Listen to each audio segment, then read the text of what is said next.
the Bible. Is it hard to understand? When it comes to reading the Bible, the first thing that comes to mind is the fact that this is the Word of God. The seals have been broken, and the truth is here. And when we go throughout the scriptures, when we go throughout extra biblical records, we find that the language that God employed, that He used to create the heavens and the earth, was the Hebrew language. Christ said, I came for the lost sheep of the house of Israel. But yet no one, no religious leader, no religious church out there anywhere can now identify the 12 tribes of Israel. Can we? God is quite simple, but it seems as if man makes understanding Him hard. What are those mysteries? The truth of your book and the truth will make you free. The Hebrew and Bible Academy, you're invited.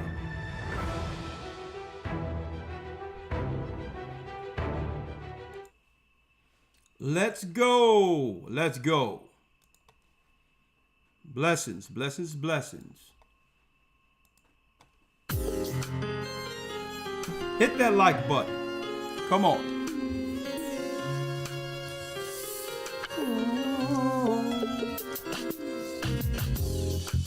The east is where we're from. Shalom, shalom, shalom. 12 tribes of Israel. In 721 BC. 721 BC. The Assyrian king. He took us down, we fell. Hit the like button. With the great escape we went through the Euphrates. The Lord held the water still. To a land where no mankind dwelt. To a land where no mankind dwelt. We went. The 12 tribes of Israel. That's who we be. Manasseh, the Cubans. He's from Puerto Rico. The Lord is calling back Israel. The North American Indians, Simeon, the Dominicans. Our highest gathering Israel. The Arabs and Africans told us. Hit that like button. Together our wives and children then sold us. We're back. In the belly of these great ships we Traveled in fear. By the rivers of Babylon we found our brothers here. A higher gather us. Whoa. from Australia. It's the Mexicans. A highest gathering Israel. Go ahead, Barack.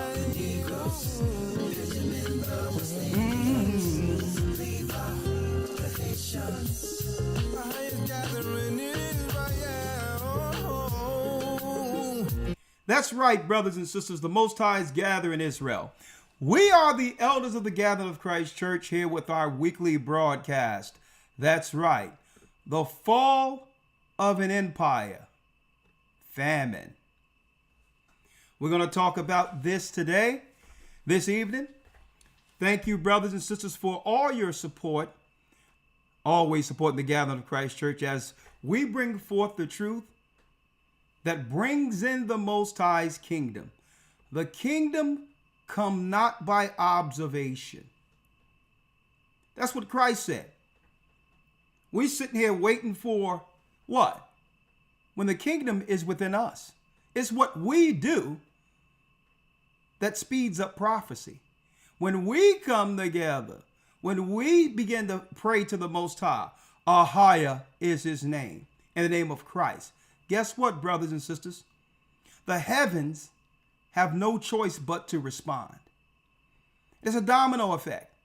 When we come together, the heavens begin to respond, and then the Gentiles begin to scramble, knowing that they have a short time. The kingdom doesn't come through observation. It doesn't come through social media. It doesn't come through anything but what? Bringing forth the kingdom, doing God's work on earth, which speeds up the prophecies, folks. Man, speaking of speeding up the prophecies, I have a few announcements to make.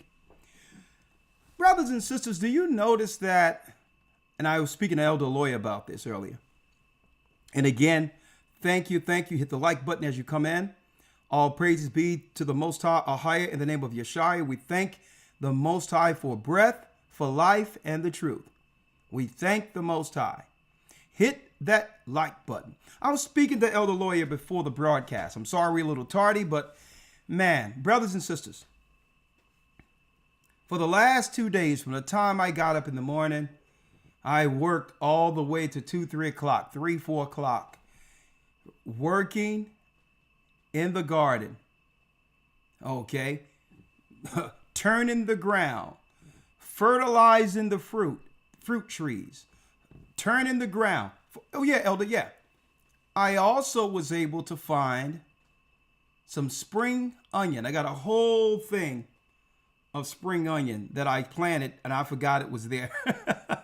I harvest some of that. So Elder Lawyer, I'll tell you what, you bring me some of your eggs, and I'll bring some spring onions fresh, and they real nice too. Right? I'm going to put those in the refrigerator. You bring me some of those eggs from that chicken, and I'm going to bring you some of the stuff I have in the garden that I was able to just pull up. Thank you, Nina. Bless you. I was also able to double honors, Elder. So thankful to the Most High for you. All praises be to the Most High. The name of the King Yeshua aligned with the heavens. Bless you, Sister Nina. And may the Most High bless your home. Yeah, Elder. I was just, man, let me tell you, you're out there on the grass,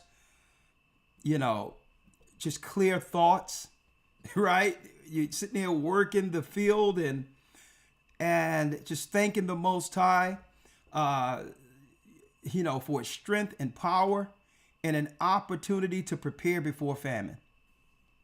Right? And I'm like, man, the Lord is great.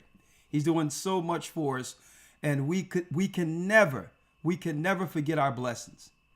Always, brothers and sisters, focus on your blessings. Yes, the whole world is coming down. Right. Babylon is falling. Yeah, okay. The end of an empire. Okay. But there's always something in the earth which are blessings to thank the Most High for. And it depends on what we would choose to focus on. Right? The curses or the blessings. And we choose to keep our minds on the latter. Okay? And although, yeah, I was getting back on track. Thank you. Thank you, Maria GOCC. I'm going to talk to you in a second. And thank you also, Yvonne. Brothers and sisters, I was talking to Elder Lloyd and I said, you notice that this weather just can't get right. Right? At the Passover, it was near 80 degrees. Then it went back winter. Then a couple of weeks ago, it was 80 degrees. Then it went back winter. Right? And then it was cold last week, and then it turned summer while it's spring. Right now, it's 80 degrees. Right? Right. And then in a few more days, it's going to go down to 50. And I said, you know what? What's going on here? There's no way we'll be able to get the crops right this year as far as a great harvest based on what's going on with the weather. The farmers don't know what to do right now. They're doing the best they can. And of course, you have some farmers who grow inside. May the Most High bless their soul. But we don't have those luxuries. We got ground and seeds and water, right? Mm-hmm. But the United States in particular isn't going to bring forth a good harvest this year, just based on what the weather is. And I said, Elder Lawyer, we were talking about this in one of our meetings concerning the weather. The weather. And that's why the Most High say, no matter what goes down in the earth, stay on the 364-day calendar. Okay? Because the weather in of itself isn't going to be indicative concerning what time we're in. But the Sabbath never changes. So, in lieu of that, brothers and sisters, before going into the lesson, I said, Elder Lawyer, we need to go into the book of Enoch.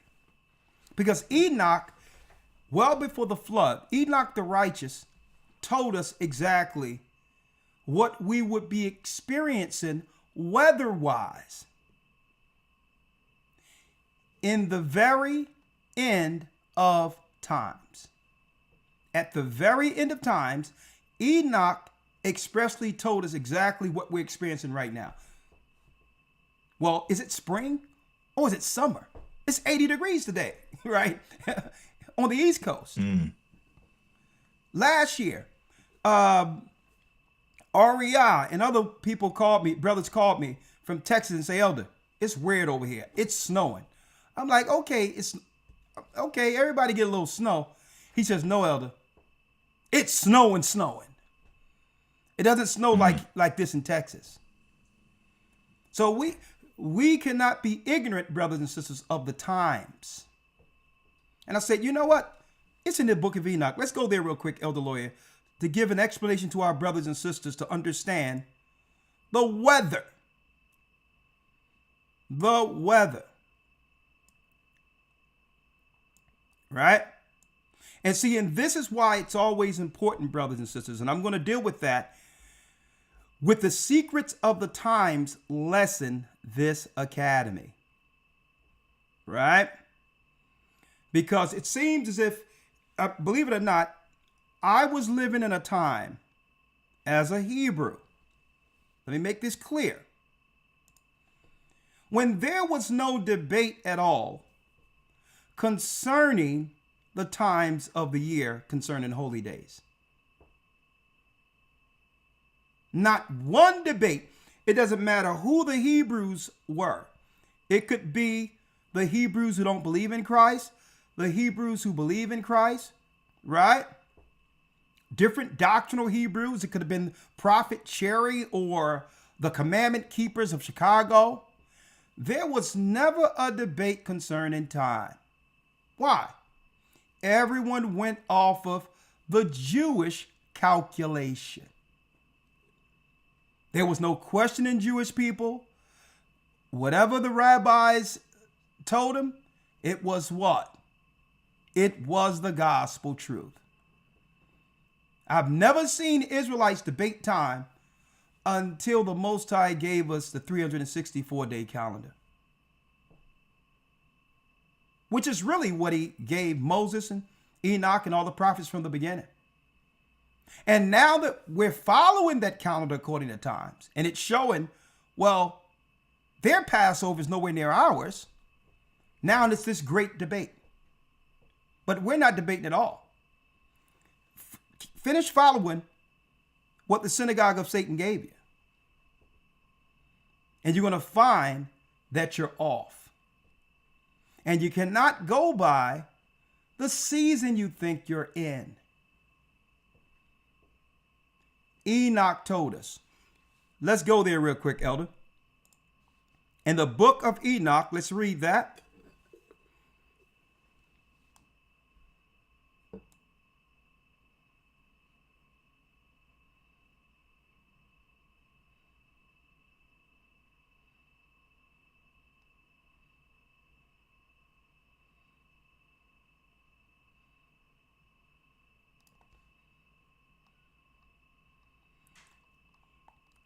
There, it says, and the leaders of the stars of heaven and all those who turn them their tasks and times and departures. So for those who don't know, folks, when you look out into the sky, right, unless they're putting pollutants and metals out there to block us from seeing it.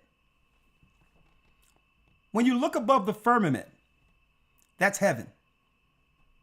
The stars, the moon, the sun, all these are angelic luminaries. They're not planets. They minister unto who? The image of God on earth. They're out there to serve us. Right? Ranking order. Right? From the heavens. Now, it tells us, he says, Enoch, I've shown you everything. But check this out. What if the earth falls to sin?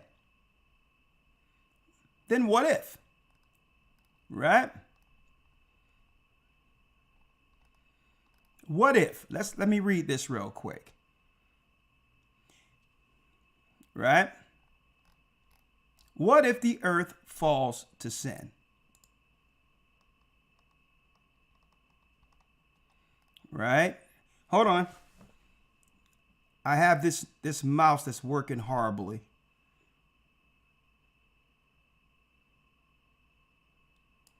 Oh my goodness. I'm having this mouse problem again. All right, Elder Lawyer. Let's read the second verse on down. I'm going to try to use this mouse as best as I can. And in the days of the sinners, read it.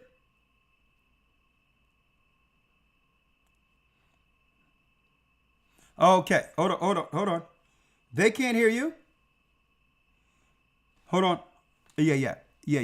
1 second.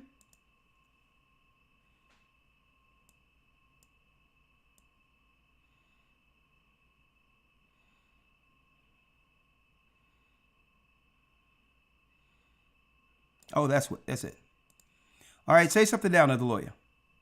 All right, mic check 1 2. Yeah, test. Mic check 1 2. They got it. That's good. All right. Yes, All right. sir. All right, Elder Lawyer, we good. All right, let's start at the first verse again. All right, the book of Enoch, chapter 80, verse number 1. And in those days the angel Uriel answered and said to me, Behold, I've shown thee everything, Enoch, and I've revealed everything to thee that thou shouldest see, this sun and this moon, and the leaders of the stars of the heaven, and all those who turn them, their task and times and departures. Their times, their tasks, and departures. So again, thank you all. So, the stars, the sun, the moon, these are all luminaries, celestials ordered by the heavens. So what's going on with the difference in weather, one might ask? Well, if I can get this, hold on. I'm going to try it this way. All right, Elder Lawyer, let's read the second verse. I'm going to do it the best I can with this crazy mouse. Read it. Yes, sir. Verse 2. And in the days of the sinners, the years shall be shortened. The years shall be shortened in the what? In the years of the sinners. Right? So the normal calculation of time, like it was from the beginning, would change as the earth sins. As iniquity abounds, like Christ says, in the last days, iniquity shall abound. So because iniquity has abounded, you can't look at time the way you used to, because the Most High has given the luminaries a different order. And that order is to shorten the days. See? And in the days of sinners, the years shall be shortened. Go ahead, Elder. And their seed shall be tardy on their lands and fields. And their seed shall be tardy. That means late. See that? So what would normally give you a good harvest, because you can't plant, the weather's all over the place, guess what? The seed's going to be tardy. They're not going to produce and yield its strength. What is that? That's right. Less food for what? A seriously populated earth that holds billions. See? Then what? And all things on the earth shall alter. All things on the earth shall alter. Read. And shall not appear in their time. And the rain shall be kept back, and the heaven shall withhold it. And in those times the fruits of the earth shall be backward. The fruit of the earth shall go backward. Less food. Less food. Now think about the industry, the food industry, that's in the business of feeding seriously concentrated populations, like cities or whatever the case might be. We'll talk about that a little later. And what happens next, Elder Lawyer? Yes, sir. And shall not grow in their time, and the fruits of the trees shall be withheld in their time. Read. And the moon shall alter her order. Say that again. And the moon shall alter her order. So if the moon is altering her order, how can you follow the seasons according to God for holy days using just the moon?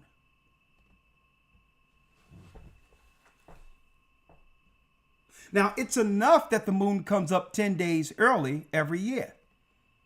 But as sin abound, the moon, that thing, what we thought would give us the normal 30 days for 6 months, 30 days for 29 days for 6 months. No. She's going to alter her order. So what you would normally look for that time of year, the moon is going to show you something different. Huh? So everybody looking at us like, why did we do our Passover when we did it? Y'all better think again. The Most High gave us the order of the time according to Sabbaths. That's why.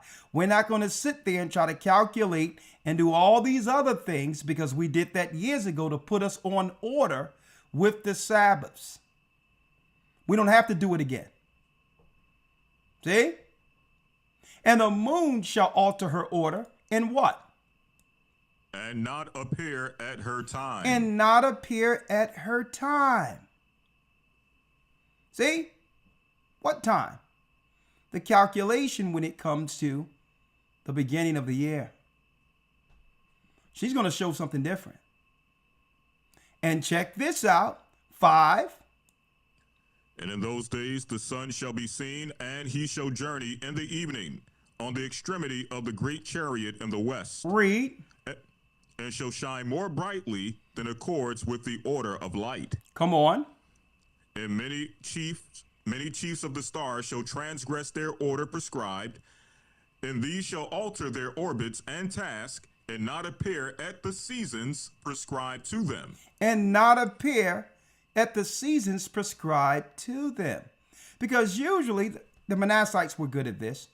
You can look in the sky, see the constellations, and know exactly when to plant, all of that, what seasons would change and all of that, as well as when to harvest. See? But people are going to be looking up there and say, well, okay, I don't know what the sky's saying right now, and decide to do nothing. See? Why? 7. And the whole order of the stars shall be concealed from the sinners. It shall be concealed from the sinners. But those who can see, who's following the truth and keeping the law, it's not going to be concealed from us. Right? How do you know? Because the Most High gave us the order according to Sabbath. We don't care what you're seeing up there, because guess what? What you're seeing up there is what the Most High wants you to see. And if you're not on time with Sabbath, what's out there in the sky will confuse you. See? And the whole order of the stars shall be concealed from the sinners, but not if you're following the time that was given to Enoch. See? And what? And the thoughts of those on the earth shall err concerning them. Read. And they shall be altered from all their ways. Yea, they shall err and take them to be gods. So what will happen? This is why the Most High began to change the seasons and all that. Why? Because the luminaries that were there for us to minister unto us and to help us and guide us on earth, men began to worship nature and take those stars in the heaven in nature as gods. See? Men started worshiping Mars, Venus, all the sun, the moon. Mm-hmm. See? So through that era, the Most High said, okay, I'm going to twist time, and the only way you will figure it out is to find my son who will put you back on it. 8. And evil shall be multiplied upon them, and punishment shall come upon them, so as to destroy all. And punishment shall come upon them so as to what? Destroy all. See, that's God's plan right there. So when I seen that, I read that. Well, we read that weeks ago. But I understand. Hey, it's springtime, but it'll be like winter one day, summer the next day. But I know what time we are according to the 364-day schedule. See? Because the Most High also gave that to Enoch, so that the righteous would not be confused in the end of days. See? But those who are not following the Most High are confused. Like I said earlier, brothers and sisters, I've never seen Hebrews ever debate the time of year for Passover, when the Jewish people gave it to them. See? I mean, the same religion, predominantly a religion that don't believe in Christ at all. All right? So let me put that out there. Now, it also tells us in the book of Jubilees that because people would begin to follow what? The moon instead of 364, that all the seasons will be out of whack in the last days, aligning with exactly what Enoch was shown.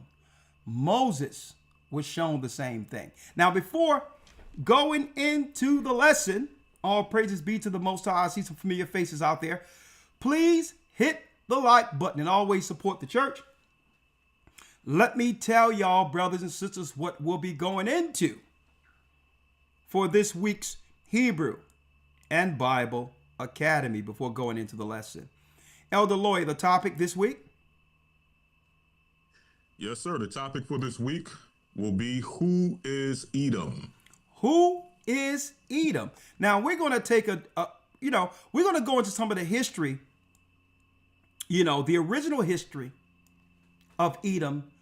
But this iteration of the Academy, we're going to focus on the history leading to the Romans and the chronology of Rome, from Rome to America. Who is Edom? Folks, Edom is the cunning hunter. And I'm going to go into that this academy. On every level, you must understand Esau. Edom is the cunning hunter. There's so many levels to a hunter. The greatest power of a hunter is psychological. Psychological. They can set traps and have you fall into it, and you won't even know Esau set the trap. Right? Now, I'm not going to go into it tonight, but this coming Friday, because Elder Lawyer, let me put this up here. Elder Lawyer, last year doing Patreon, for the last couple of years, I've been going into how the liberal system, the Marxist system, intentionally used the law to separate black men from black women, only to make people believe that black women were getting empowered. But it was to expose these sisters to the hunters. That was the plan. They'll set a trap. And you won't even know Esau planned the whole thing. Esau planned the whole thing. Esau, the cunning hunter, will be the theme for this academy. And I mean, this week's lesson, okay? Who's Edom? One thing about Edom, it doesn't matter what the situation, he's in power at all times. Okay? Number one, when you think about the character of the Joker, the whole character of the Joker, that's Esau. Okay? He also wants to present himself as Superman. That's Esau. But his greatest gift is what? Setting traps. Thank you, Caesar. Setting traps. Who is Edom? Now, for the last couple of years, I've been warning people about this and saying, hey, they're looking to get the DNA from sisters. They're using DMs and all that to fly sisters out and all that. Be careful. Okay. Esau's he's a different beast altogether. Okay. Jake, we understand that there's two separate rules. We can't do what Esau do and get away with it. Okay? If we do anything, guess what? The hammer, the foot immediately is placed on us, which makes, a lot of what Esau would get away with. Hey, the law is our deterrent. We don't want none of what comes with the law, breaking it, understanding that Esau will throw the book at Judah in particular, or black men in particular, right? But I'm not going to go into that today, but I'm going to talk about it Sunday. But also, Elder Lawyer, also for Patreon, I'll be back on Patreon this Friday. I will be here. And Elder Ramar and I is going to do a late Patreon type deal for Friday, okay? And what we're going to talk about, that's right, folks. Let me show y'all this. We're going to talk about that this coming Friday. What you see on your screen right here. We're going to talk about this. Right? And right now, what I'm showing you on the screen should be a case study.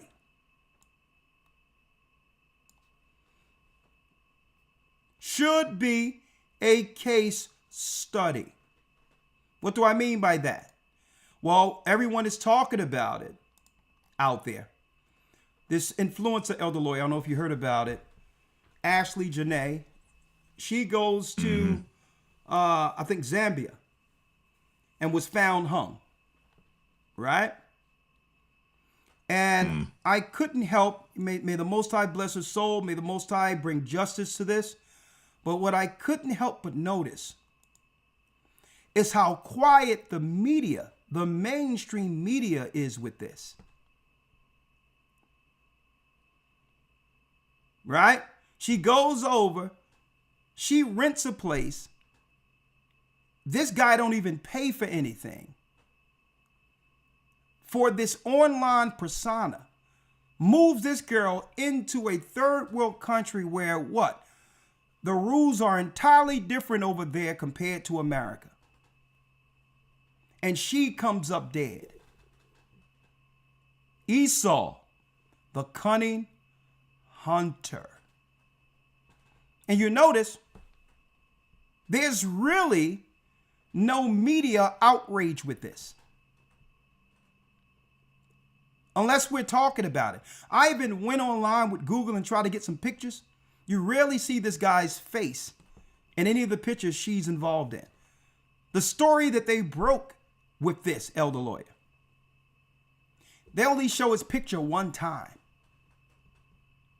You have to understand how programming works with this. They only show this picture one time.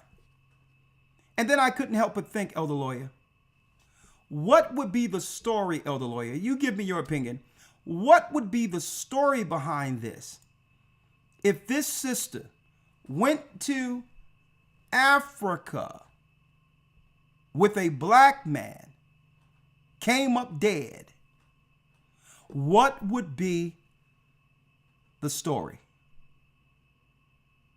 Most likely, it would be more confirmation of the whole narrative of black women are least protected, and more so least protected in the company or the presence of another black man. That will most likely be the narrative. Yeah, but can you imagine the 24-hour circulation of media attention that would be given to this? Only if it's just to put a greater wedge between the black man and the black woman. Mm-hmm. Right. Around the clock. His face would be up there. It'll be dark and all that. And they'll have to go into his past and all this stuff. You would have these white nut job liberals putting flowers and doing vigils and all of that for the sister. So I'm going to be talking about this on Patreon this Friday. Because if you really want to get rid of the children of God, you must focus on the womb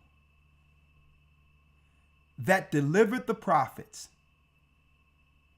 See? They don't got to fight the man. If they can get to the woman and stop her womb from producing God's people. Or, hey, and guess what, folks? I'm going to tell you. You can forget about it. These third world countries,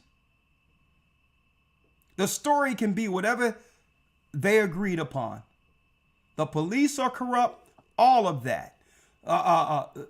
The government in those particular areas, when it comes to the magistrates, they're corrupt. There's nothing to pay these people off to write a report. Unfortunately, that's the way it is. And I'm going to be talking about that. Esau the cunning hunter. If you're going to get away with something, hey, taking someone to a third world country. And I'm not saying he did it. I don't know. Everything they're saying could be true. But Esau's the cunning hunter. Okay. And unfortunate, and I'm going to be talking about that this Friday. And guess what? Everything that I'm talking about is in the Bible. It's in the Bible, folks. So I know a lot of people are trying to give this sister a hard time, Elder, talking about divester and some of the things she said online and all this. Folks, let me tell you, that's one thing about online. Every last person who's living have said something and put something out there that they would regret if people knew what they said back then. That's everybody. Everyone has spoken out of turn, or while they was feeling a certain type of way, said something they shouldn't have said. Okay, but the internet won't let it. Hey, the internet is undefeated. But you want to go back to what she said about black men and all that. How many times brothers have said something, negative about sisters, but they know they still love sisters. But the anger at that moment, that's what the man was expressing at that moment. I just want to put that out there real quick. So I'm not here with talking about her sentiments of divestors or whatever the case is. I'm just dealing with it from a different angle, brothers and sisters. To say a trap was set. And that trap is psychological. If you can separate a person from their protector, now she's vulnerable. She's vulnerable to be destroyed and what? Discarded. That's the point. And I just wanted to put that out there. I don't want to talk about that too much because really, we're going to deal with that Friday. We're going to deal with that Friday. But I need y'all to check out, folks, how on cold the international media is and the American media is with this. How on cold. Guess what? They're not going to say much.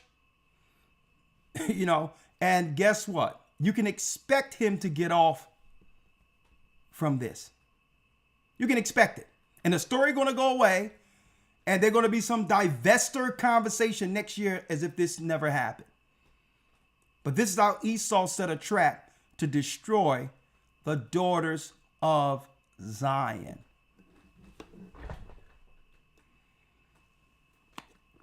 Okay, and you have a lot of these neo-Nazis, Ku Klux Klans, all these crazy skinhead type of weirdos out there. And guess what? They target our sisters. And I'm going to talk about that Friday.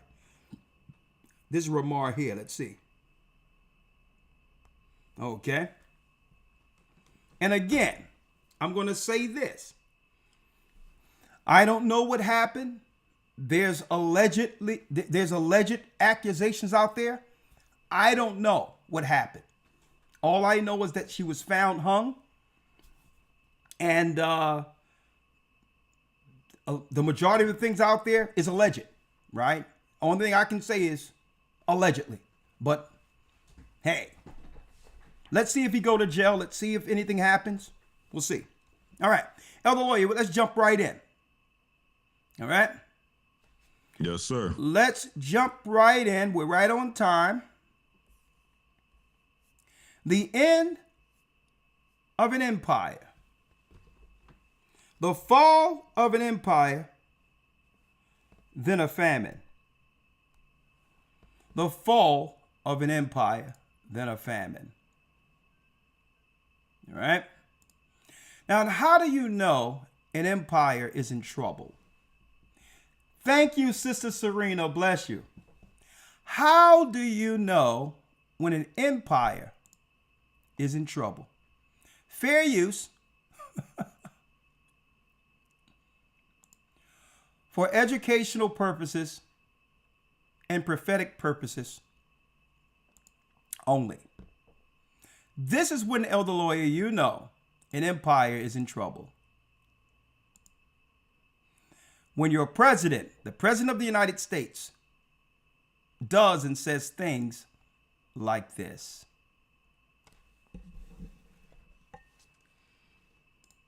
Right now at 9 o'clock, President Trump is publicly criticizing Pope Leo over his stance on the war in Iran. Listen to what he said minutes ago after getting off Air Force One. I don't think he's doing a very good job. He likes crime, I guess. We don't like it. We don't like a pope that's going to say that it's okay to have a nuclear weapon. We don't want a pope that says crime is okay in our cities. I don't like it. I'm not a big fan of Pope Leo. He's a very liberal person, and he's a man that doesn't believe in stopping crime.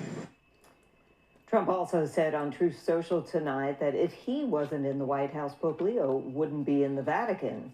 This is all in response to the Pope's rebuke of the war yesterday. He said that a, quote, delusion of omnipotence is driving the conflict. Pope Leo has also urged President Trump to look for an off-ramp to the conflict in Iran. So let's examine this for a second. Getting off Air Force One. I don't think he's doing a very good job. He likes crime, I guess. We don't like it. We don't like a pope that's going to say that it's okay to have a nuclear weapon. Now, an elder lawyer, examine this for a second, right? When have you ever seen the President of the United States denigrate its spiritual leader, the Pope? Me personally, I've never seen it. Not to say that it hasn't happened. I don't know. But in recent history, as long as I lived, I've never witnessed it myself. I have never witnessed it. A matter of fact, it's outright disrespect But what it's showing is a crack in the armor, where Esau has begun to turn on Esau. You don't disrespect your spiritual leader. Okay? Not publicly anyway. See, there's a code amongst them. You can feel what you want to say. You want to say what you want to say behind closed doors. Knock down, drag out fights, arguments, and political discourse to get to solution. But you don't do this publicly. Especially denigrating the empire who created you. See, Esau is not going to take this lightly. What we're seeing is Revelation 17 play out in real time. Straight disrespect. Yeah, there's a crack in the armor. See, you have to realize the political alliances as well as the spiritual alliances for an empire goes hand in hand.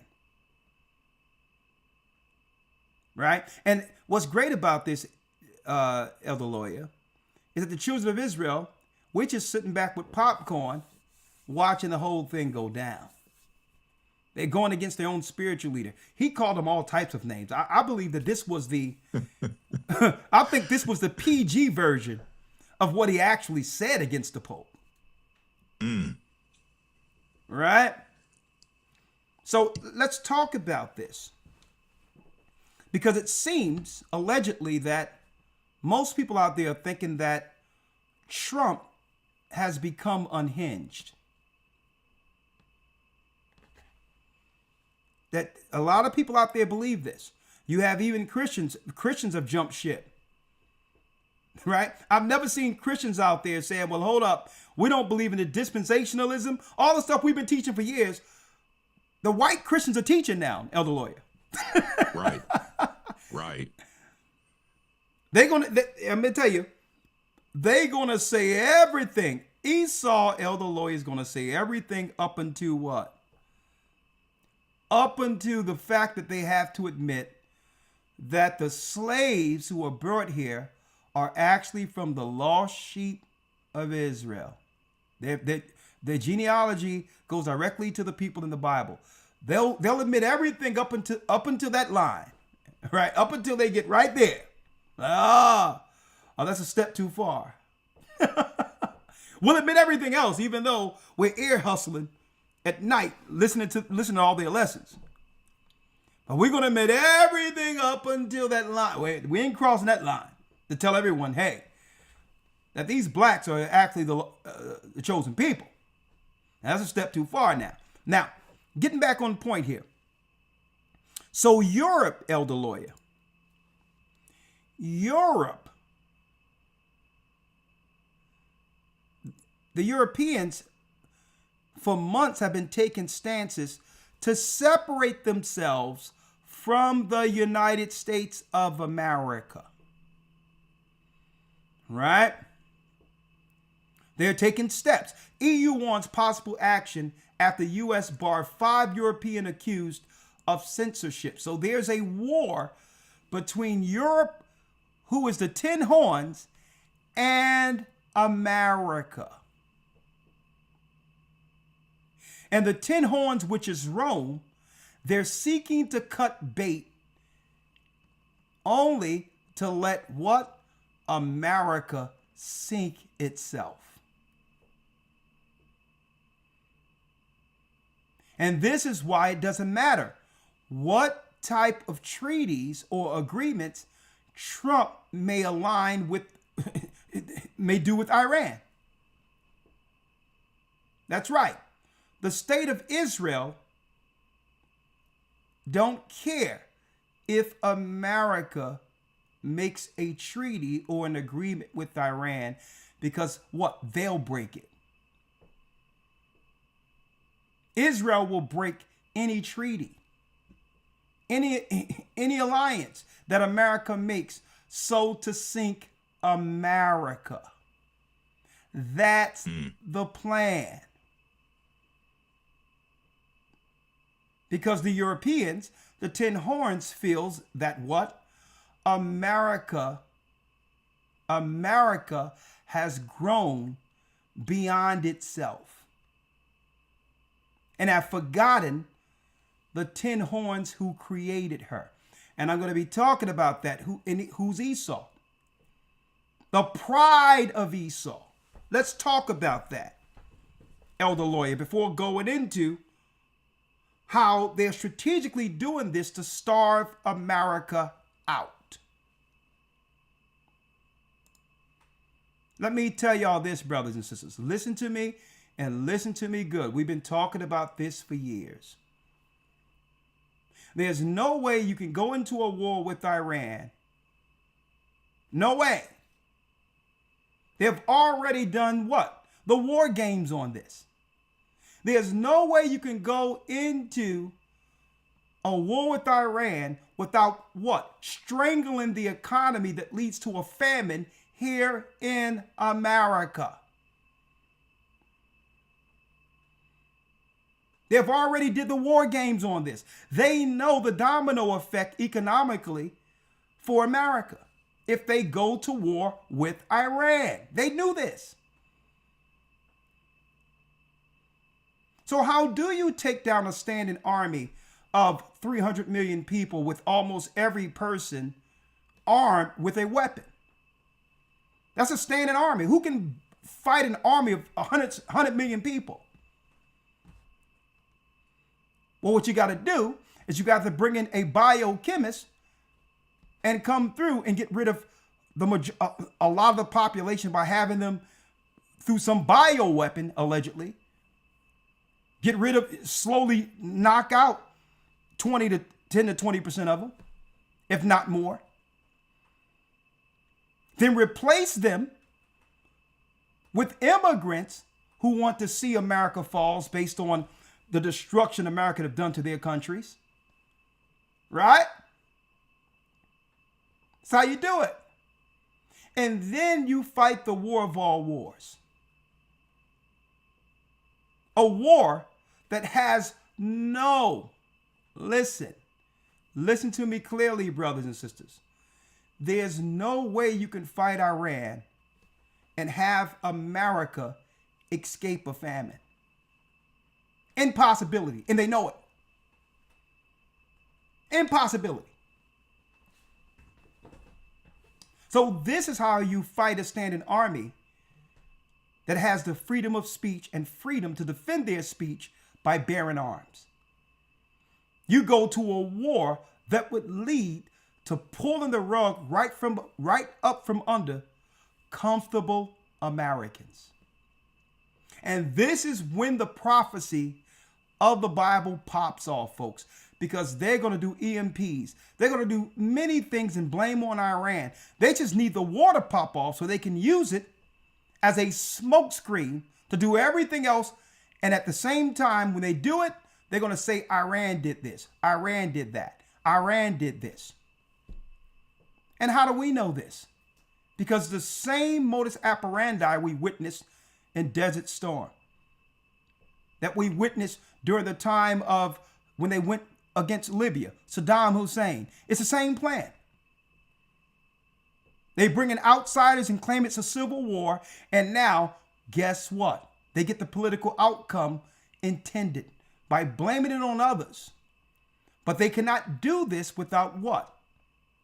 Without the optics of an enemy or a war enemy to blame it on. Folks, and that's why, hey, for the last 2 days, I woke up, prayed, went to the bathroom, put on my white scrub things over my clothes, and I went and I start digging that ground. Start digging that ground, raking, getting the ground ready for as much as the Most High is going to bless us with food. Okay, it's time to put potatoes, carrots, onions, stuff that we can make soups with in the ground. Soups can spread out. Grain to make bread. You do not go to war with Iran And folks, they've already done the war game. I got a video I'm going to show in a moment. They know what happens. And guess what? Israel, the state of Israel, which is really Eastern Europeans who are a part of the 10 horns. They're on the Pope side, folks. So the Bible tells us about this what? The pride of Esau. And guess what? This week is Esau's week. Who's Edom? Elder Lloyd, let's go to the book of Obadiah. The book of Obadiah. Small little book. I'll never forget, Elder Lawyer, coming out of the Christian church, and now I'm sitting amongst my Hebrew brethren. And I'm sitting there, I swore I knew the Bible. They talking about, yeah. By the way, go to the book of Obadiah. I said, Oba who?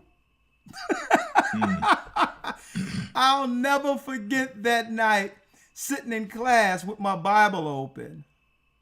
And they said, get the book of Obadiah. And my response was, I'm sitting there, I used, a little joker, cracking jokes and all. And I looked next to my brother next to me. I said, Oba who? What Bible are they reading? Oba who? So that made me, Elder Lawyer, because guess what? You're not going to tell me I don't know the Bible. I'm in the Christian church. Man, I went home and took me a pen and some tape. And I went through each book using the table of contents and wrote it down and made tabs all the way through my Bible. I'm like, y'all not going to get me like this no more. How to Hades, I have pastors going all the way back to slave ships. And I'm sitting here in a class thinking I know the Bible as a Christian and never heard of the book Obadiah. I said, Oba who? But as I read it, Elder Lawyer, now I realize why the Christian church never taught us the book of Obadiah. Because it would expose who's running the world. Who's running, who have set up our political construct. And no. I tell you what, only thing y'all teach is salvation and Jesus' love. Don't go into the book of Obadiah. Folks, when you see the book of Obadiah, it's clearly you can see Trump in the book of Obadiah. Okay? You can see the so-called royal family of England in the book of Obadiah. Your political untouchables. When you read the book of Obadiah, there's no doubt that it's talking about one particular people. Elder Lawyer, let's read this vision of Obadiah 1:1. Yes, sir. The book of Obadiah 1 verse 1. The vision of Obadiah, thus saith the Lord God, concerning Edom. Concerning Edom. Now, why does it say, Elder Lawyer, concerning Edom? Because, the Bible tells us that Esau would begin to what?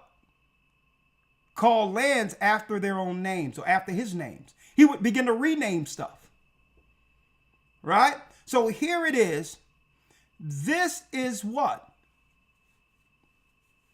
This is the vision of Obadiah concerning a nation, a race of people who were called Edomites or Edomites. Okay? The Bible don't call these people white people or Caucasian people. See? So these people have a biblical name. So in order to understand who we're talking about, you have to know who's Edom. Because they hid themselves by renaming everything or assimilating amongst other people, hiding under their history. Like these $5 Indians we see in the United States. You go to meet a chief. You go to meet, thank you, El Dorado. You go to meet a Indian chief, a Cherokee chief, right? You're like, man, you look like John Travolta. When did you become Gad? Right? It's like, this guy. Right. What's going on here? Tom Cruise is a chief of a whole tribe now? So you understand? So Esau is good at assimilating, right? Studying others' culture and assimilating into it. So you have to recognize and try to figure out who's Edom, because he have what? Hid himself amongst all races of people. But guess what? He can't hide himself, because it doesn't matter where he is and what he studied. You'll always find him at the top of it before it's over. Okay? Because that was the plan the whole time. Okay? It wasn't about him becoming a Cherokee Indian. It was about him running the Cherokee Indians. See? That's right. So he'll study you, right? His plan is not to be amongst you or to respect the culture he's learning. No. He study you to find what? The inconsistencies, the faults, the vulnerabilities, what he can expose to one day rule over you. See?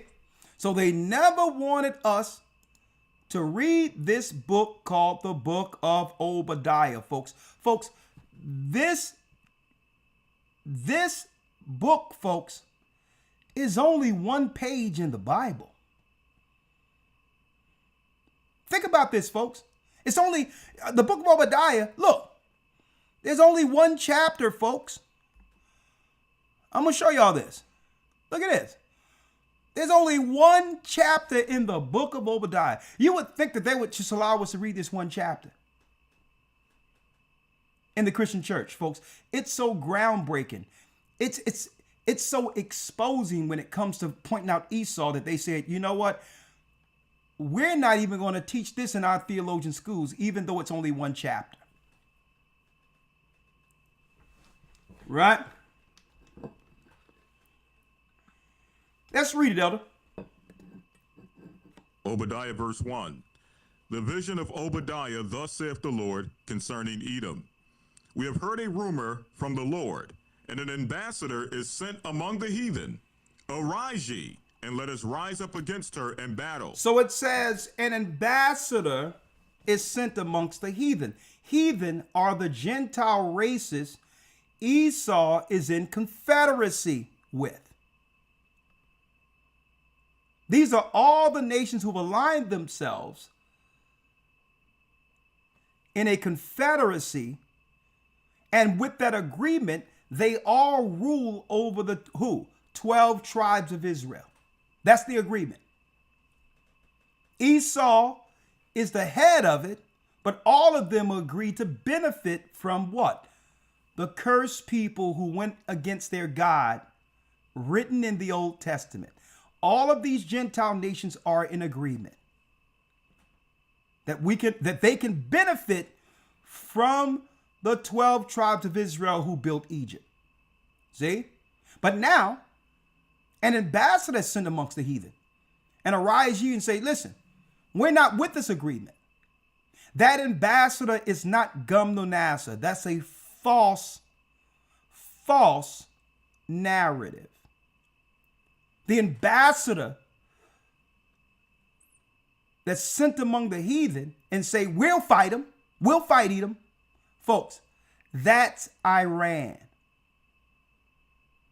Iran is the ambassador amongst all the Gentile nations who are saying, what? I don't care what the agreement is. We'll fight them. How do you know this? I'm going to show you all this coming Sabbath. It goes straight to what? Isaiah, the 13th chapter. The rest of the nations are scared. And Iran is saying, well, no, we will be the ambassadors. We will, this is what Iran is saying. We'll represent the empire of justice in the end days. Now, Iran don't know. They know what they know. But Iran can never outsmart Edom. Okay? Iran is just a proxy to take out America. So that Europe can become the next superpower over America. See? So this is why, that's right, the state of Israel is goading and instigating this war, regardless of America's politics. Because Iran is not trying to take out Europe. Iran is focused on taking out America and all its allies in the Middle East who have aligned themselves with America. Iran see the Middle Easterns, the United Emirates, as what? You got it. Traitors to the Muslim state. We're going to quantify this thing for y'all tonight. It's going down, okay? Hit that like button. Arise ye, and let us rise up against her in battle. Read. Verse 2. Behold, I've made thee small among the heathen. Thou art greatly despised. I've made thee small among the heathen. The Most High did. Out of all races of people, the white race is what? The smallest race compared to any other race or nation of people. But what they do, they'll get into a country and concentrate themselves together in an area and multiply and become the majority. And how do they become the majority? Well, they become the majority if you allow them to rename everybody into separate groups. See, I don't care if you call them Irish white. I don't care if you call them Polish white. I don't care if you call them Jewish white. I don't care if you call them Russian white. What they all gonna, when they all come together in a condensed area, what are they? White. So that makes them the majority. Okay? But if they can, through politics, separate people along any lines and have the control to do so, and say, well, guess what? No, you're not the 12 tribes of Israel together. No, you're black. You're Hispanic. See? Or you're Dominican. See? You're Haitian. See? You're Puerto Rican. See? Oh, you're Cuban. See? See, they got the power to rename people into separate groups because if you identify that group and you identify with that group, you automatically become a minority compared to white people. You see that mind job right there? Even though we're the same people. So automatically, they must use what? Psychological warfare to make us believe that there's more of them than us. Well, no, there isn't. We've just been divided and identified as a low minority group. And guess who set that whole program up to make you believe that we were the minority? The minority.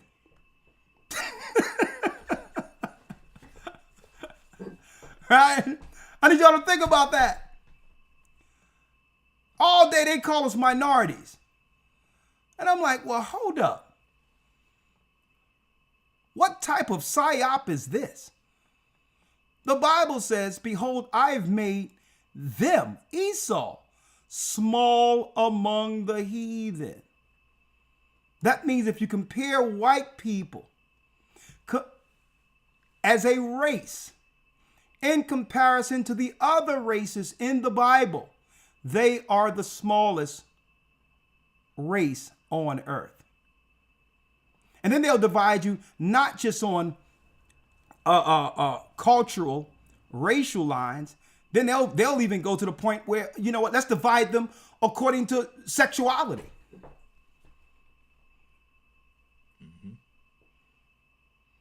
I mean, what type of nonsense is that? That someone is identifying based on what they do privately in their own beds. Straight nonsense.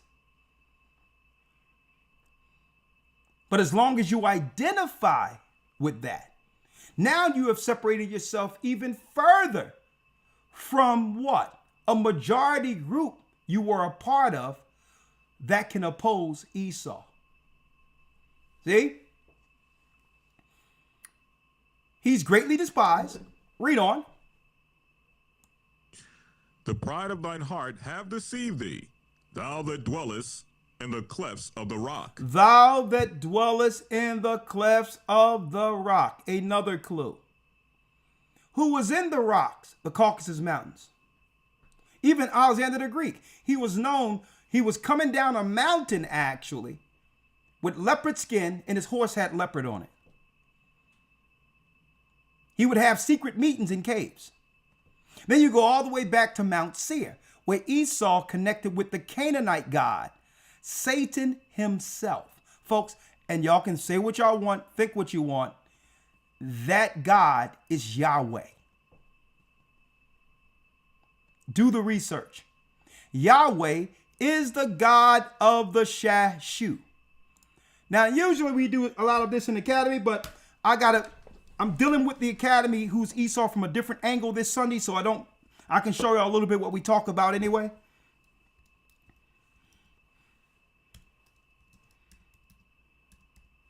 Right?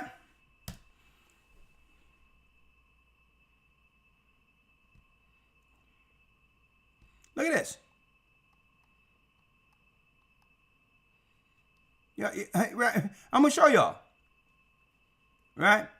For some reason, when you type things in, it goes straight to AI, but I'm gonna go to the irregular page. The Shashu of Yahweh refers to an early nomadic group mentioned in the 14th to 13th century BCE West.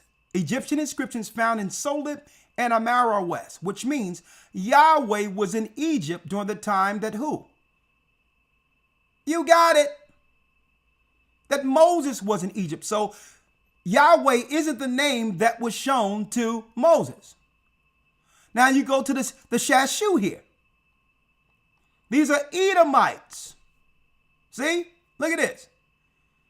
Tell me that guy don't like Justin Timberlake right there. Cry me a river, you can go on and just. Shashu. And who is Shashu? Look at this.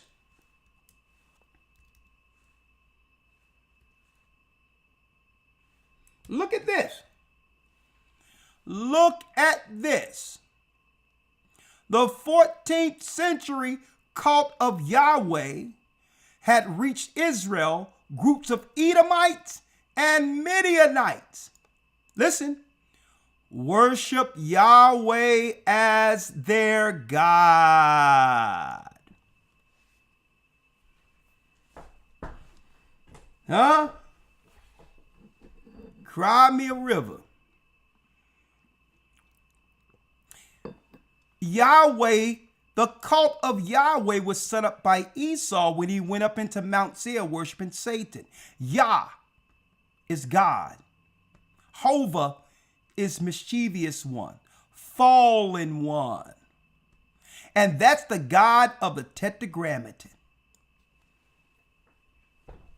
Thank you, Will C. See that?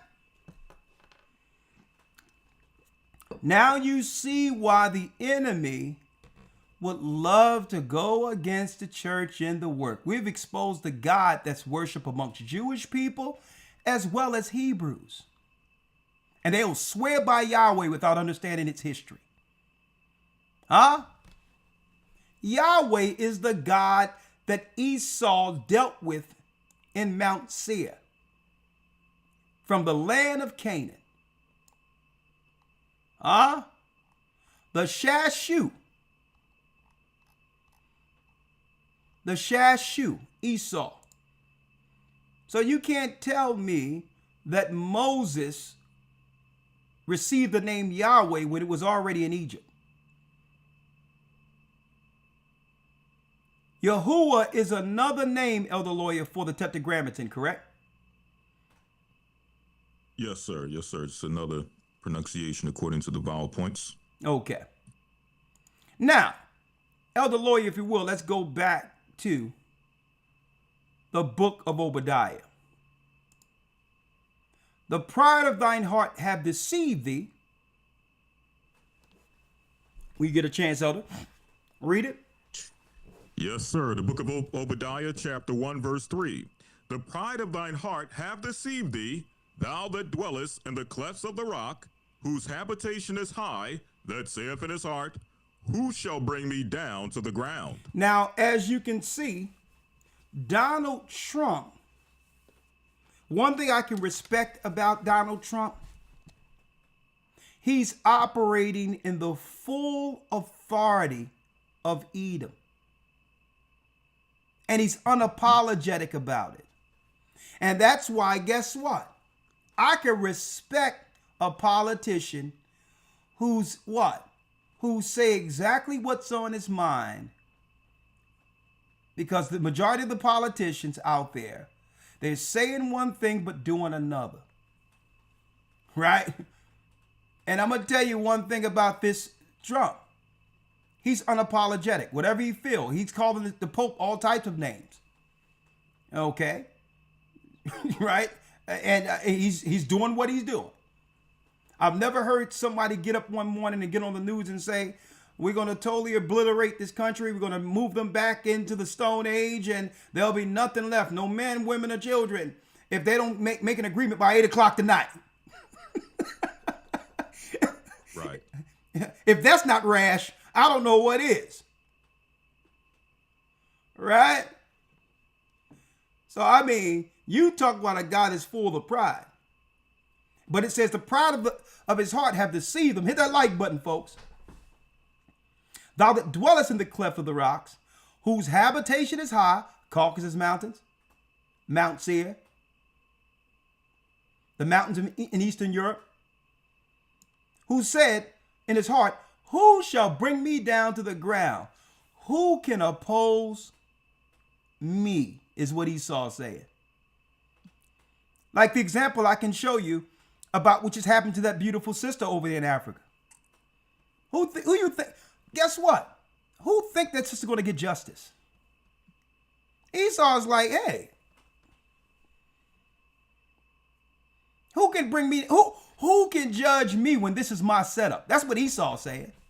And check it out, Esau. Check out how Esau worked, Elder Lawyer. Right? I'm going to show you how prideful Esau is. He said, I'll tell you what. I'm going to take your woman into a predominantly black country. Okay? Now, I don't know what happened. I don't know what, there's a lot of alleged things out there, but I know he had no problem in leaving a black woman that he claimed to love in a black country dead, knowing that he can get on a plane with no opposition.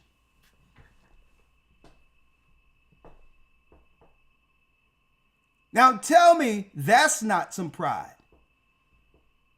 Like, yeah, this would happen. He claimed she hung herself and say, well, and I know the police were saying, we got to do an investigation. And Esau was like, go ahead, do your investigation. Give me my passport. And guess what? I'm going to be on first class, chilling, going back to America. And he know he can do that in a black country and get no pushback.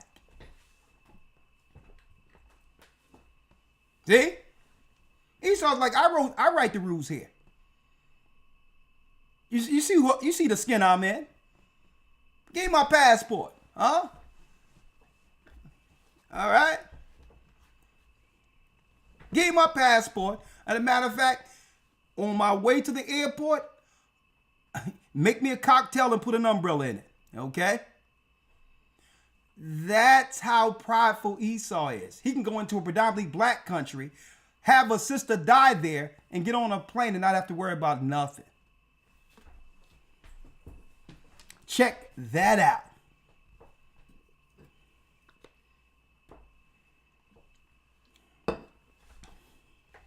And guess what? I bet you there's no sweat on him at all. He'll probably do the thing, the tearful thing when the cameras are rolling. Right? That's why I say Esau, he's something else. Who shall bring me down to the ground? Esau's like, listen, I'm in control. A lot of people think that the white woman is in control. No, the white man has always been in control. This is his empire.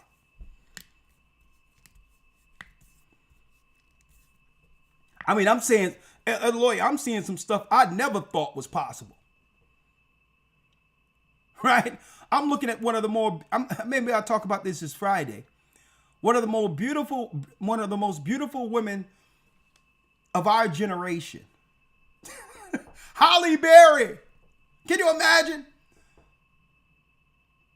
Halle Berry is paying child support to a white man. I'm like, I mean, what of this world? I'm like, what? Boo. Esau's like, I'm running this. The rules are different for me. Okay. I'm like, where they do that at?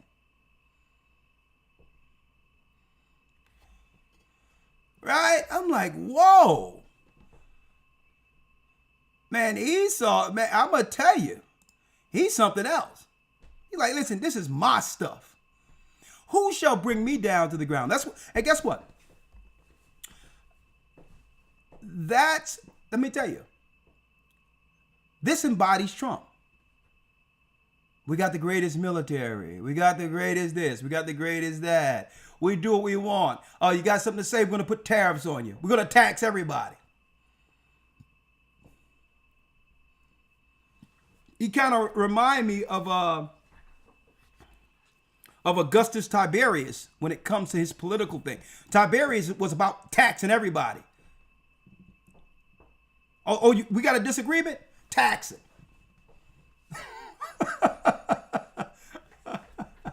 Right. Thank you, Anton Barrett. All praises. Y'all really are supporting. I really appreciate you all. Who shall bring me down to the ground? Though thou what, elder? Though thou exalt thyself as the eagle. As the what? As the eagle. And though thou set thy nest among the stars, thence will I bring thee down, saith the Lord. Oh, shucks. But guess what, Esau? You have a problem. Our God, and his name is Ahiah. The Most High says, though thou exalt thyself as an eagle, and when you start putting your space junk out in heaven, that will be the beginning of the end of your empire. And ever since they began to build stuff out there beyond the firmament, this empire have been coming down ever since. And it started with what? It started with the Most High waking up the tribe of Judah right here up under your noses. That's where it started. When it says, thence shall he bring you down?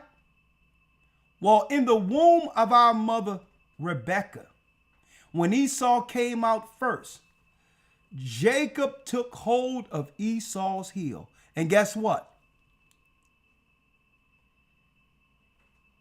All we had to do was figure out who we were. And when we got the truth and understood who we were, we began to expose the lies Esau have always hid behind, whether it be his American watered down white history or his fake satanic Jesuit Christian theology. It was Judah exposing it all, exposing him as the Wizard of Oz behind the curtain with no power.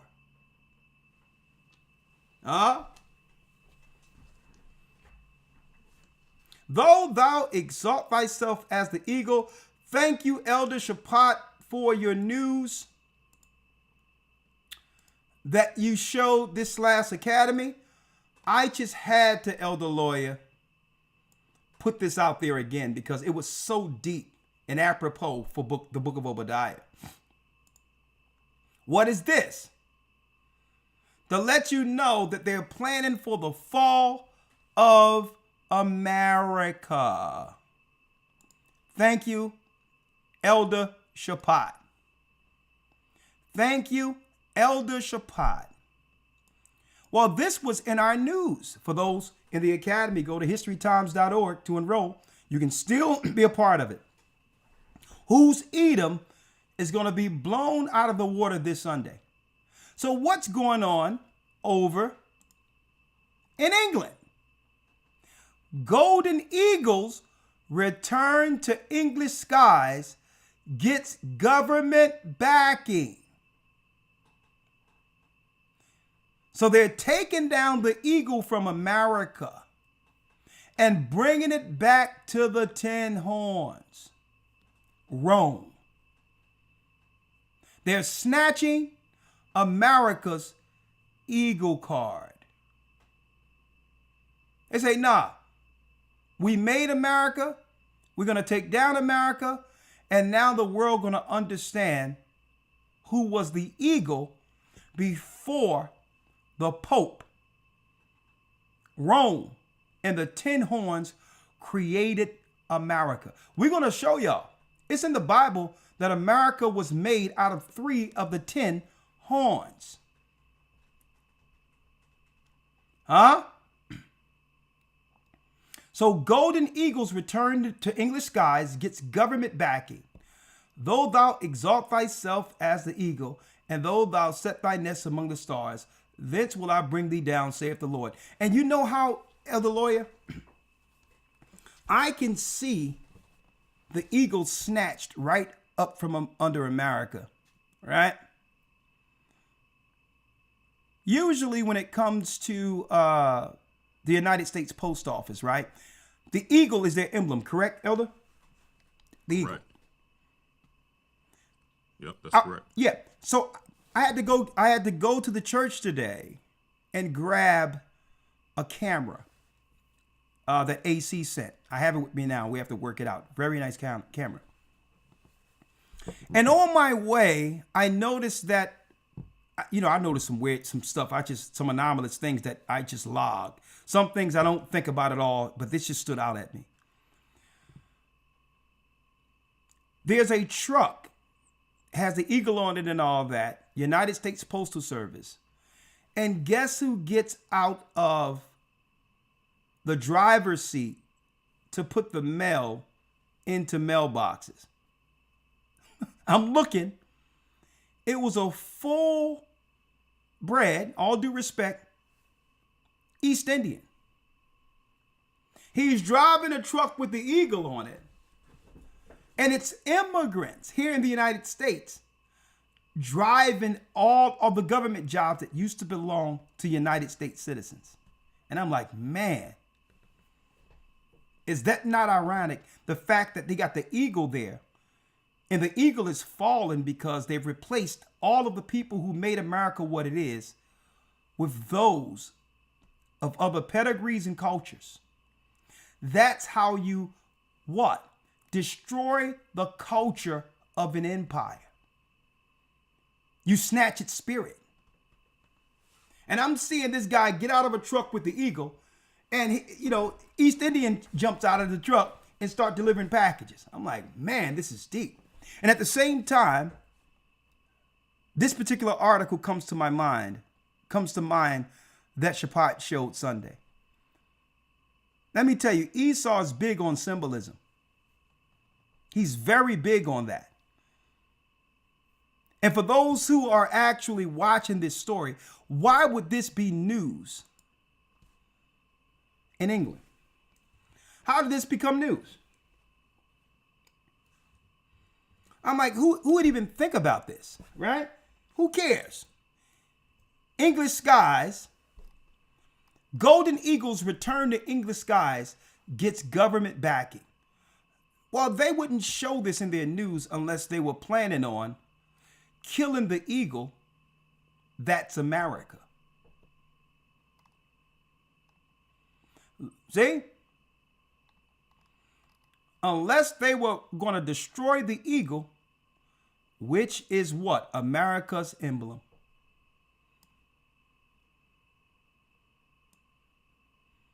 See? They're very symbolic with that. Very symbolic, right? Now, Elder Lawyer. Yes, sir. Let's get into it now. Let's get into it. All right? I need y'all to listen to this. There's an expert on the Iranian war. He was a guest on the Diary of a CEO. I'm gonna tell you, this brother on the Diary of a CEO, man. He's one of the better interviewers I've seen. But I'll tell you, he always asks the perfect questions. So he asked outright the strategists and others who have history in understanding the rise and fall of empires. What happens if they continue in this war with Iran? What will come of America? And I don't have to tell you, it's everything that the Most High has been showing us for years. Let me tell you, if people thought that they weren't prepared for when they came with that psyop on television telling everyone to stay in their homes, that watch out for this thing from Wuhan, China. If the people of America in particular, if you think you weren't prepared for that, you are definitely not going to be prepared for what comes if they continue this war in Iran. And guess what? The war never stopped. Okay? So we're going to take some pieces from this. I'm going to keep it still so that no one can, I want to make sure I say fair use in others so not to get a strike. But it was some key information that, brothers and sisters, you all need to be aware of. And not just be aware of it, act on what you're actually getting here. Do not sit on your hands and believe that the Most High is going to guide you through something that you didn't prepare for. The Most High doesn't work like that. Okay? If that's the case, when he showed Joseph, like I showed y'all in that class, the 7-year famine, the 7-year plenteous, and the 7-year famine, Joseph had to do something. He didn't say, well, I got the God of all gods, the God of Abraham. Surely that we are going to eat. No. He said, listen, this is what the earth will produce, and this is how you can benefit from it if you get in front of it. But the Most High is going to bring forth the prophecy regardless. This is going to make the coronavirus and COVID look like a walk in the park, because one thing people didn't have to worry about was a lack of food. The inconveniences that we were getting was, well, I can't go into my favorite restaurant that has food unless I wear a mask. Right? That's the inconvenience we were dealing with. There was food, but you have to deal with these stupid, ridiculous rules they were putting out there, playing with the people. Right? But let me tell you, I would rather be in a scenario where I have to wear a mask, a stupid mask, to get to a table where my food would come, than have it where there's no mask and no food. Right? So we're going to come back. I'm going to play a few of these, and we have it queued up, the minutes that are ready. Hold tight. We'll be right back with You Got It. We'll be right back with the fall of an empire, the famine. One moment. The Bible. Is it hard to understand? When it comes to reading the Bible, the first thing that comes to mind is the fact that this is the Word of God. The seals have been broken, and the truth is here. And when we go throughout the scriptures, when we go throughout extra biblical records, we find that the language that God employed, that He used to create the heavens and the earth, was the Hebrew language. Christ said, I came for the lost sheep of the house of Israel. But yet no one, no religious leader, no religious church out there anywhere can now identify the 12 tribes of Israel. Can we? God is quite simple, but it seems as if man makes understanding Him hard. What are those mysteries? The truth of your book and the truth will make you free. The Hebrew and Bible Academy. You're invited.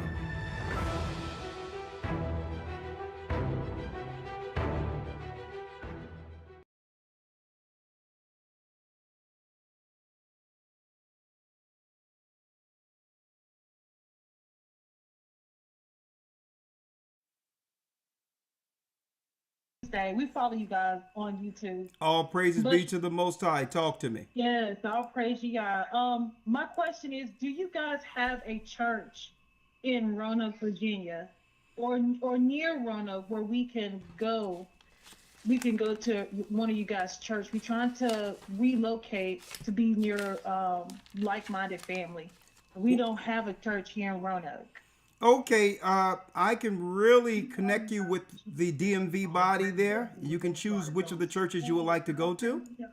Okay. All right. Yeah. All right, real quick. What is your name? Nick Courtney.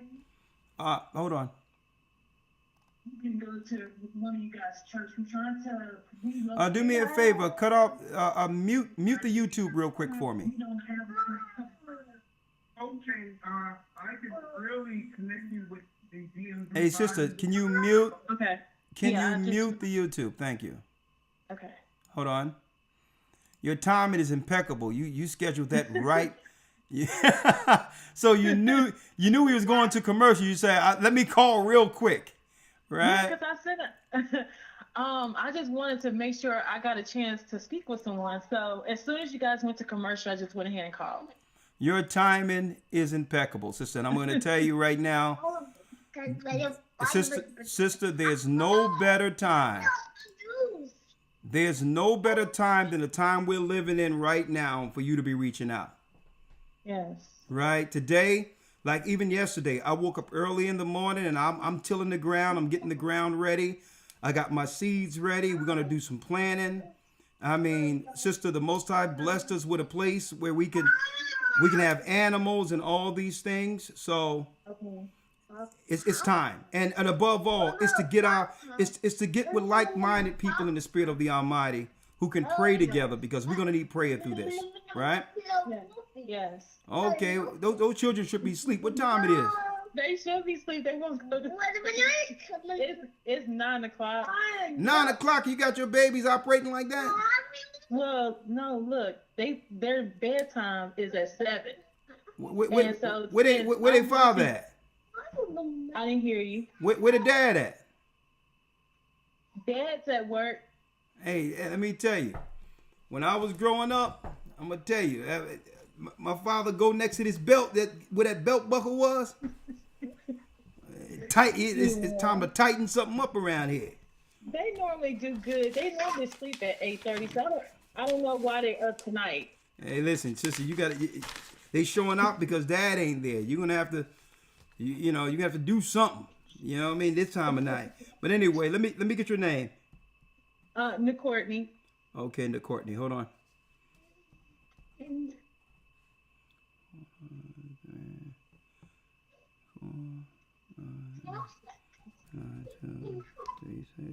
Now, Courtney,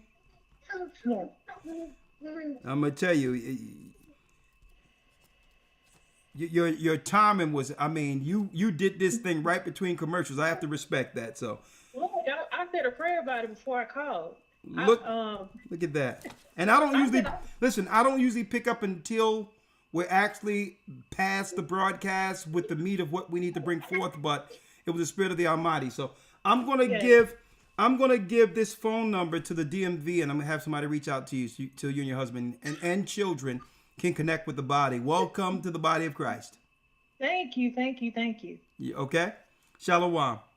Bless you. Thank you. Have a great night. I have your phone number, so be looking for a call, okay? Make sure you pick up. I will. All right, bless you. Okay, thank you. Good night. All right, Elder Lawyer. Here it is. All right. I'm gonna tell you, she that was smooth how she did that, so I had to respect it, you know. Yep, glad she got through. Oh yeah, all praises, all praises. All right, so here it is, Elder. Let's go.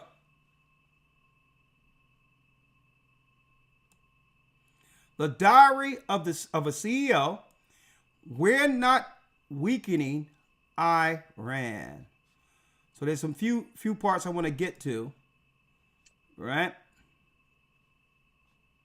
A few parts I want to get to here, right? And I'm going to use it still. I'm going to have it still while people hear key parts of this. Fair use for educational purposes only, and prophetic purposes also. Fair use. Iran, we have strengthened Iran, and we can't stop their drone attacks. And what you're seeing is far more chaotic decision making is happening in the White House than it's happening in the government of Iran. And it's evidence Trump is losing power. So when I look through the response to the last conversation, the audience had lots of different types of questions. Like there's 90 odd million people stuck right in the heart of this that often don't really have a voice. What do you think happens next for them? And what is Israel's role in this? Well, Israel's playing two roles here that have not helped us correctly assess the situation. And we'll talk about that. And then what do you think happens with Europe? NATO is, for all practical purposes, dead.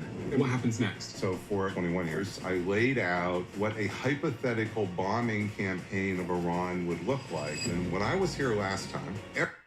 So there's three separate phases, Elder, in this. And I need you to hear this. You can hear it fine, right? Yes, sir. Loud and clear. Great. There's three separate phases that they've already played out in war games. And he'll tell you this is what's going to happen through these three phases if America continue in this war. So it doesn't matter what they're saying to the media here in America to make us believe that everything is fine. It's Iran who's the joker here. Okay, Iran, I mean, and it's Israel, the state of Israel, proxy to the 10 horns who's the issue. See, a lot of people, Elder, thinks that it's the state of Israel. They keep on saying it's the state of Israel. It's the state of Israel. And guess what? That's intentional. So now you can blame Jewish people in Israel as the boogeyman, or claim that it's a religious war, when a lot of these Jewish people in Israel, these Israeli citizens, a lot of them are secular, atheists, non-believers. Right.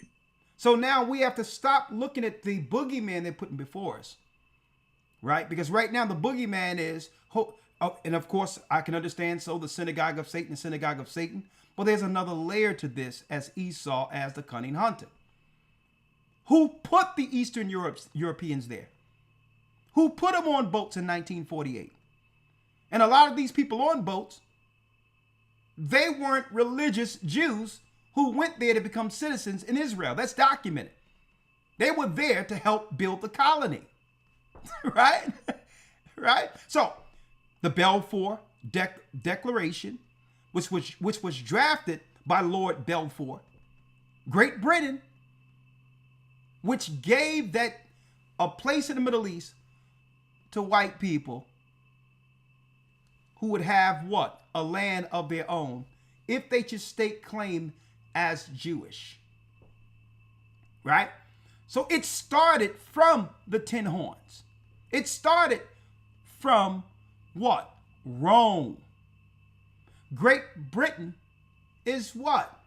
You got it. A faction of the Roman Empire. So without any further ado, let's go. Fair use for educational purposes only. Okay, let me get here. If I can get one layer that shows both of them together. Hold on. It's all good.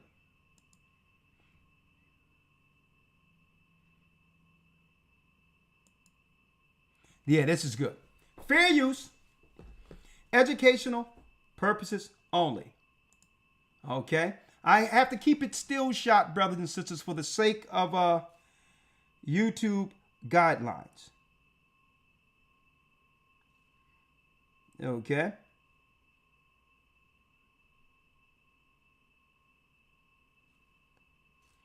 Hold on.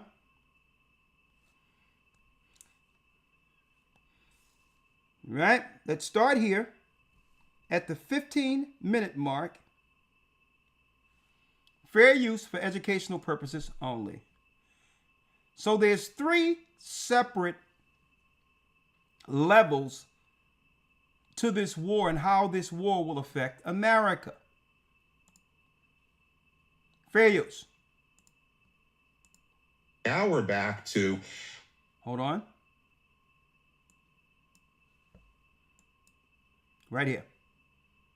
What do you think happens next? We are at a fork in the road. When I was here last time, I was walking you through the 3 stages of the escalation trap, and you kept pushing me, tell me more, Fair tell use. me more. I was a little bit reluctant to do that. Well, there is a stage 4. For anyone that didn't hear that episode, could you give us one sentence on stage 1? Yes, stage 1 is America bombs, does leadership change bombing. We hit targets, kill leaders, but the regime actually evolves and is stronger than before. Stage 2 is that then stronger regime lashes back with horizontal escalation and takes the Strait of Hormuz, at least initially takes the Strait of Hormuz. And then stage 3 is that's the ground option to start to take the Strait of Hormuz back.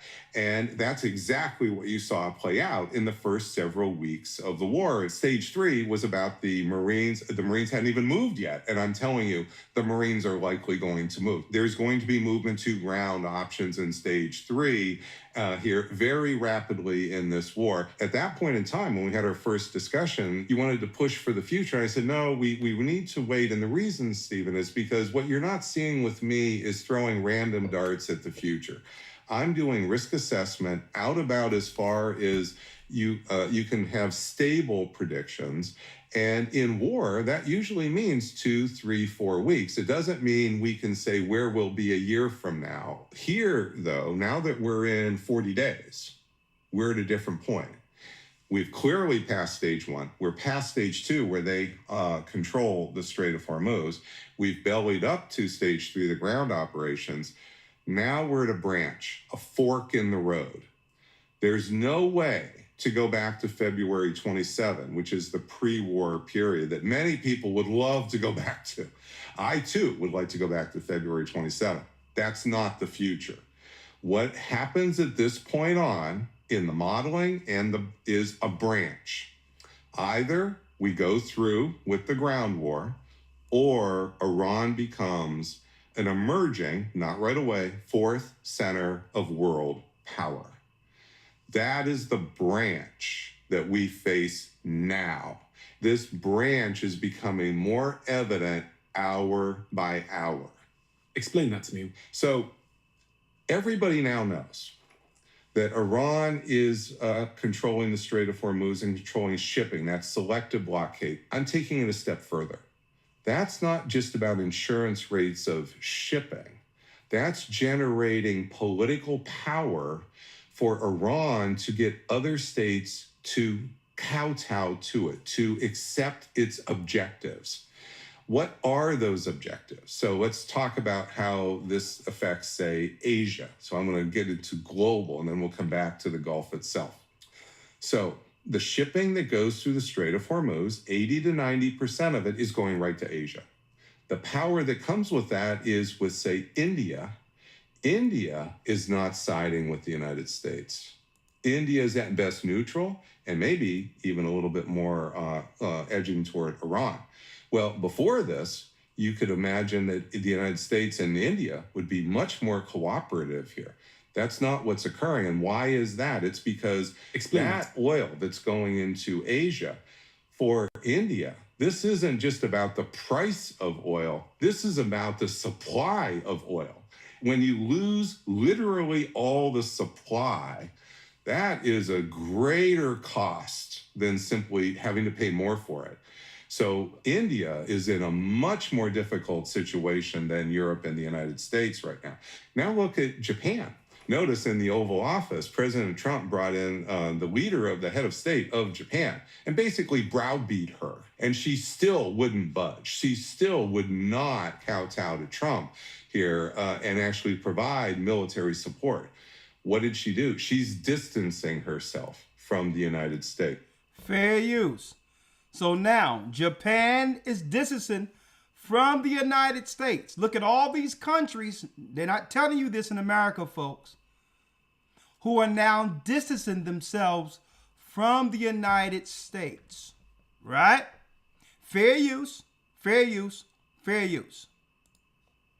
That's exactly what Iran wants out of America's Asian allies. This is geopolitical power, and it's rooted in the control of Hormuz. It's rooted in the selective military blockade.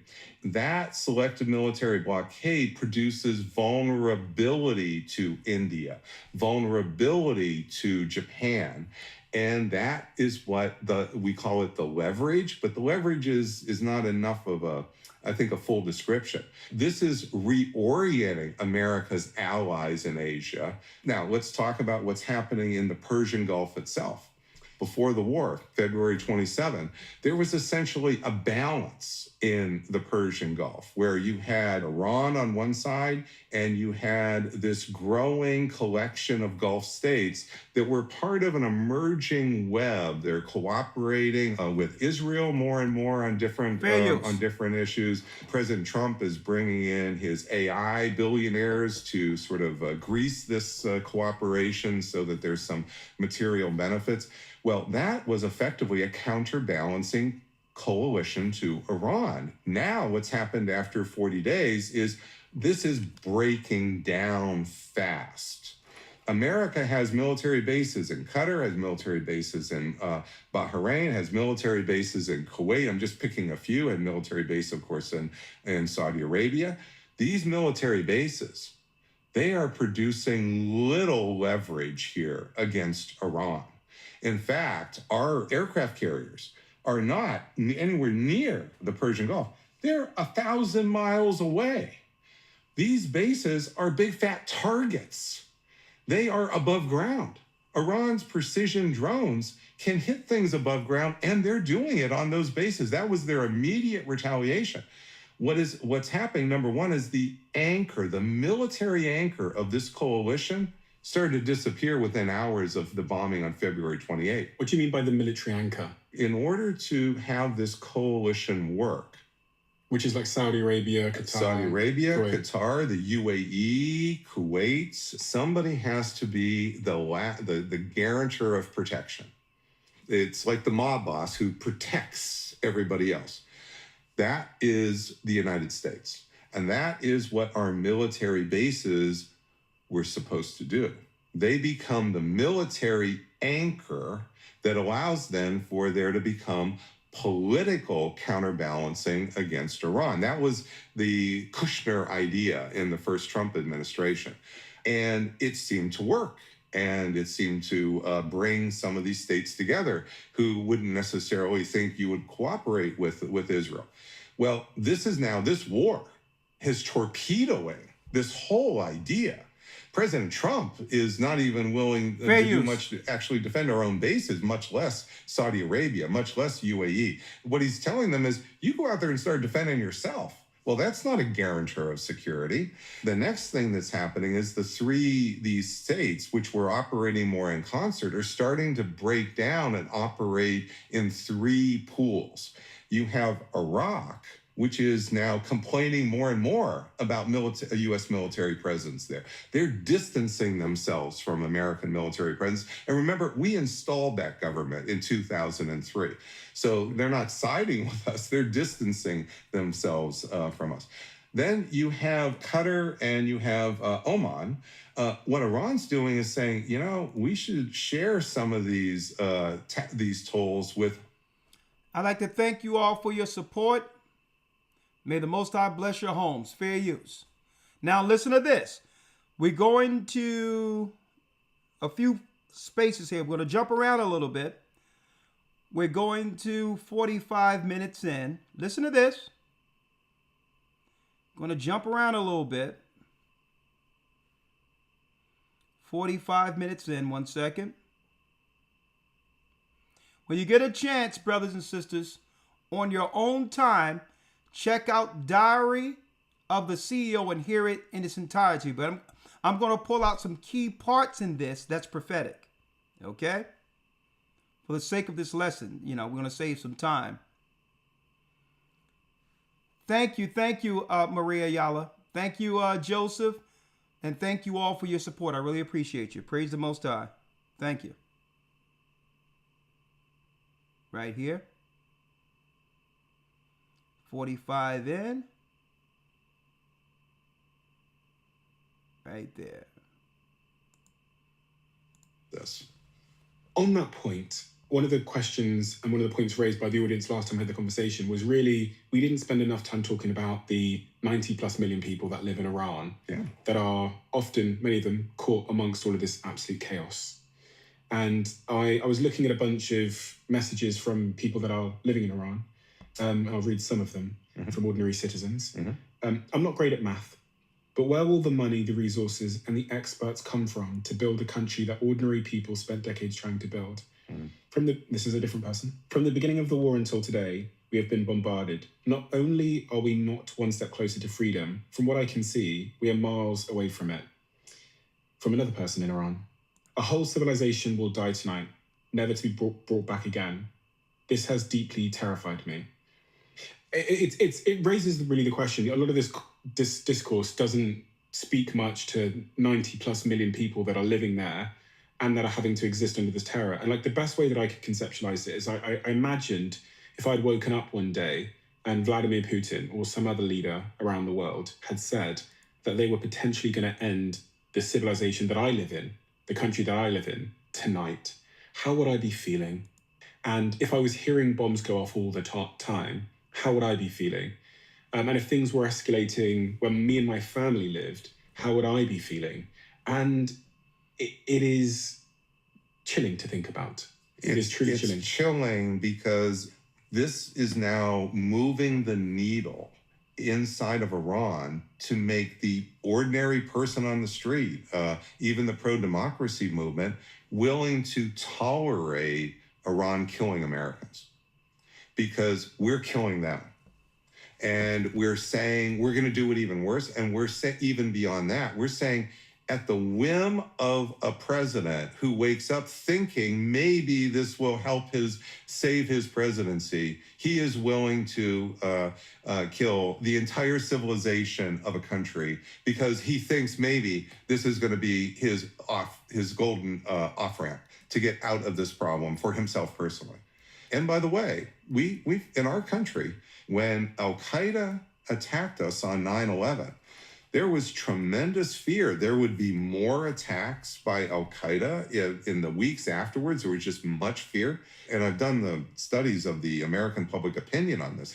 It's the fear of Muslims killing Americans that's driving the support for the Iraq war. If this is happening to Americans, you can only imagine what's going to happen to the ordinary Iranians. And they've been subjected not to just one attack, 40 days of attack. So for the average Iranian person that opposes the regime in Iran and has been living under terror and oppression for many, many decades, what do you think happens next for them? They're the group of people that I think about and care about the most in this equation. We spend a lot of time talking about US power and we talk about lots of these other regional partners, but there's like 90 odd million people stuck right in the heart of this that often don't really have a voice. Their life expectancy will go down in measurable years. So if we had taken out the electric power, so this is something I know quite a bit about. In the 1990s, I was working for the Air Force. Literally under my boss was John Warden, the leader of the Leadership Decapitation School. And he brought in, not classified at all, he brought in engineers of electric power plants to teach us how to take down electric power. The electric power grid in Iran, it looks like a network.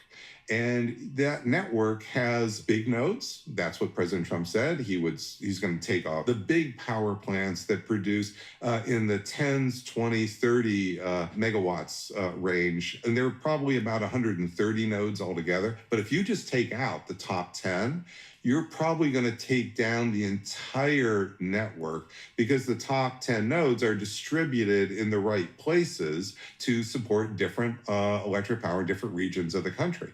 You have two choices in targeting sense. You can take out the transformers, in which case you knock it out for a week or two, and it is inconvenient, and yes, there will be some people who will die. There were human chains around those targets, by the way. Those people would die. But if you took out the hulls, the generating hulls. What's that? That's the giant turbines that are huge. There is no backup to those. Each of those is specially made. You will be knocking out that generation for 6 months, 12 months, maybe 18 months at a minimum. What that's going to do is stop all dialysis in the country. That's going to stop all the heart surgeries and other life-saving surgeries that are going to happen in the country.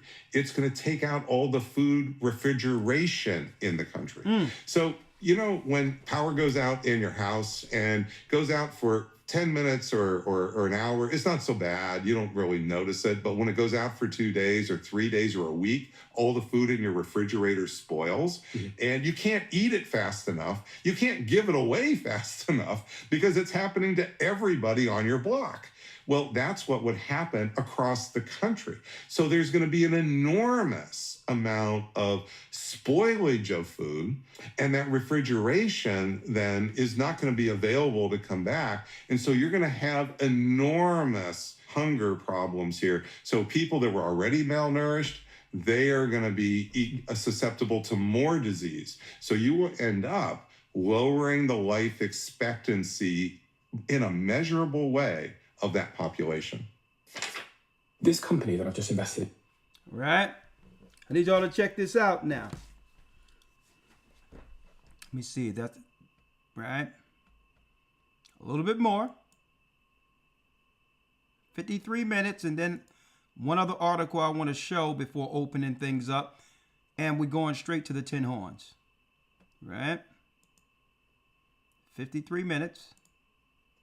So there's been a lot of talk in the recent days about a ceasefire. And Trump said he was going to, he said, tweet these horrific things about ending a whole civilization tonight. And then at the final hour said that they had proposed a 10-point plan and that there was going to be a 2-week ceasefire. What do you think was actually going on there? The collision of stages 3 and 4. So what you are now seeing is we are now understand we're in it for the long haul, which means we can't go back to February 27. We can't undo the last 40 days. It's just not going to be possible. So there's only 2 futures going forward. Future number 1 is that ground war option. And we've talked about how terrible that is. And of course, that's obviously bad cost. But future number 2 is Iran as an emerging 4th center of world power. And that is incredibly damaging to America's power. And that is going to be damaging to President Trump's legacy. Is there not another option where Iran, their leadership says, okay, we won't make nuclear weapons. Okay, we'll be friends. Okay, it's all over. Please stop bombing us. let's go for peace? So my response to that is I've been studying the history of international politics for over 35 years. I know quite a bit about great power politics and regional power politics going back 300 years. I have never seen a country at the regional level or at the great power level surrender power. Did America, after World War II, decide, well, yes, we have the capability to build nuclear weapons, but, we want to get along with the Russians who helped us defeat Germany. So what we're going to do is we're going to actually have a deal, an arms control agreement. In fact, this was proposed, by the way, and we rejected it, which is we're just going to not go down that road. We're going to surrender the power advantage that we have here so that we can be cooperative with the Soviets who had just worked with us to defeat Nazi Germany. So that's not going to happen. There's no evidence in history, in our history, we've never surrendered power, even when it might have been a good idea. But we haven't done that. They're not going to do this. They're not going to do that. No, they're not going to do this. You already see this in the... So in a nutshell, for those who just came in and missed it, we have an expert who's an historian on end games, and guess what? Different governments, different presidents, and all of this have spoke to this guy concerning war games planning, and he's been dealing with this. This is his line of work historically, understanding how empires thrive and or fall. And what he said here is, no. There is no such thing as peace. Because why? They've let the proverbial Pandora out of its box. Iran is actually winning in the Middle East strategies right now. The Strait of Hormuz has stopped. So what government that have seized power politically relegates it? Why? Why would they? See? Once Israel, quote unquote America, began to strike Iran, for the sake of self-preservation, they had to go on with their plans of what? Stopping the Straits of Hormuz, which would topple or destroy the world's economical machine. So now they see it's working, they're not going to pull back on it. Because who's to say once they pull back that Israel doesn't strike again? Right?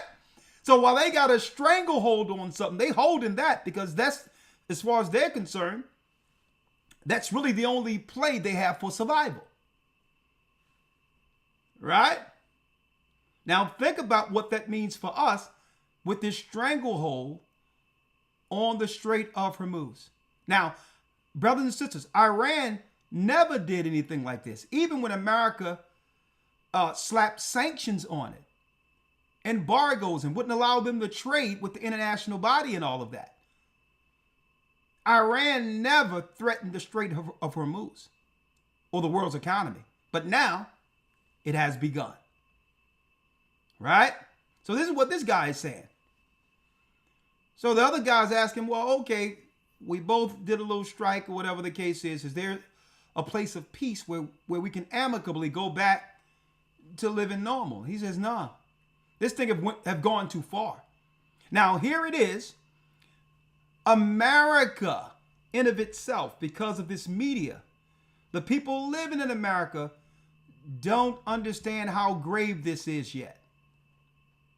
When we find out about, when we deal with the consequences of what's going on here, it's going to already be too late. When we see it, we're going to see it real time, without warning. Okay? Now, how did they, and that's right, folks, they do predictive programming. How did they program us into accepting the future's reality? The predictive programming, when COVID happened, and a lot of the deliveries that were right there, right, in containers, wasn't getting delivered to the supermarkets and or stores so that we could see the optics of empty shelves. That was the predictive programming during COVID. There was product. They just didn't put it in the stores. They wanted us to see the optics of stores in the future, empty shelves with no food, knowing that that would be the eventual reality once this war began. But the difference is, right, when they said COVID was over, the trucks went shipping and it filled everything up. The difference this time is that the empty shelves are going to be for real. It's not going to be a thing where, well, they're at the ports waiting for the president to say go, and then the trucks can now fill the supermarkets up the next day. So the predictive programming was having us see empty shelves in the supermarket, knowing that that was the future of America if this war were to ensue. See, they have to do predictive program to get us adjusted to seeing things we're not used to seeing. Are y'all following me here? A little bit more, then I can go over this news article. Fair use, for educational purposes only. And why the ceasefire is breaking down so fast. It's breaking down so fast because essentially President Trump, he didn't just declare victory. He said that Iran's not going to have all this power that I'm explaining to you. And what Iran did is almost immediately assert, oh, yes, we are. They've come right back right away. If President Trump is expecting that out of the goodness of their heart, they're going to surrender emerging world power, this is just a fantasy. It's not going to happen. He wouldn't surrender power. Why is he going to expect Iran's going to surrender power? So I'm looking at this apparent 10-point proposal submitted by Iran. Mm-hmm. And you got to take this with a pinch of salt because there's different reports about what this 10-point proposal looks like. But it says that based on official releases from the Iranian state news agency, the IRNA, and international reporting, the 10-point proposal from Iran to the United States was for a permanent ceasefire, number one, end attacks on allies, a complete halt to Israel and US strikes across the region, specifically Lebanon, Iraq, and Yemen. Number three, reopen the Strait of Hormuz. Iran will allow safe passage through the Strait of Hormuz. Collect tolls. Iran will charge a fee, reportedly $2 million, for each ship passing through the strait. Revenue sharing with Oman, which is toll revenues, will be split with Oman as custodians of the strait. Number six, lift the sanctions, the complete removal of all US primary and secondary sanctions, release assets.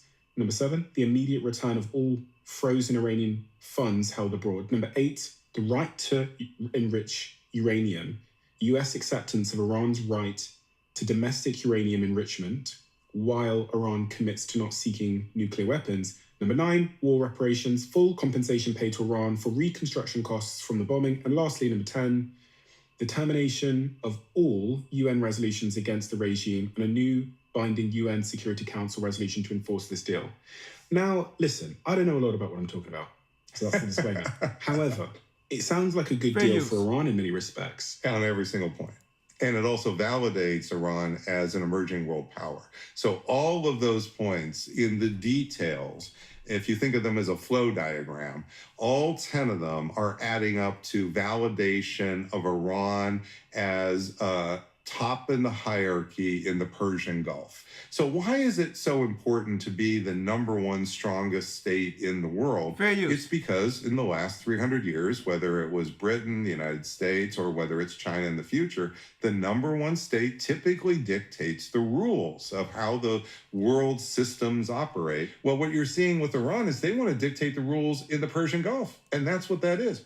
Now, if we pull this over, which I love your props here. That is good. So right now you see that even though it's the United States is just that lone flag, it has this higher weight. And what this is reflecting is the United States as the number one country in the world, the most powerful. Now, if you also then add this over here. So this would be Israel. You can see this is the world that Netanyahu is depicting before on February 27th. Fair use. But the actual world, I just want to point out, is a little bit different. The actual balance of power is closer to this.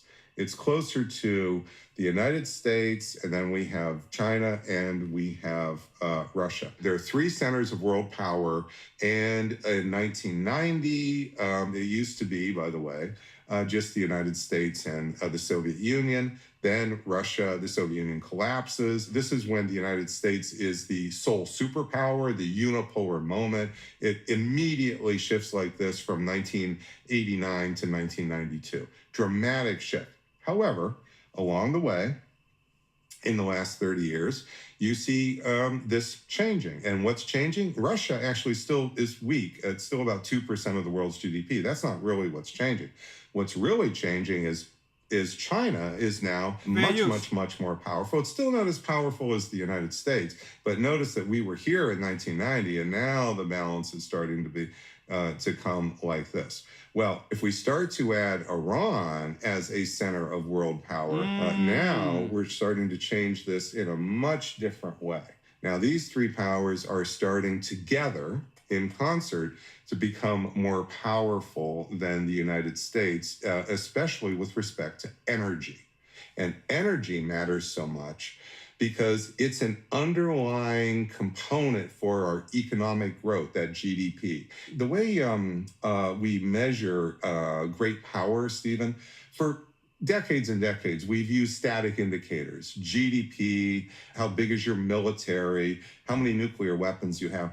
That all rests on the productive capacity of your country, which is why the productive capacity is so important. What does that turn on? It turns a lot, very heavily on oil. Oil today is the commodity. If you lose access to oil within weeks or a month and a half, this has dramatic cliff effects on your economy. Now, if you lose access to semiconductors, pharmaceuticals, that's bad, and it's bad over time in particular. You lose access to oil.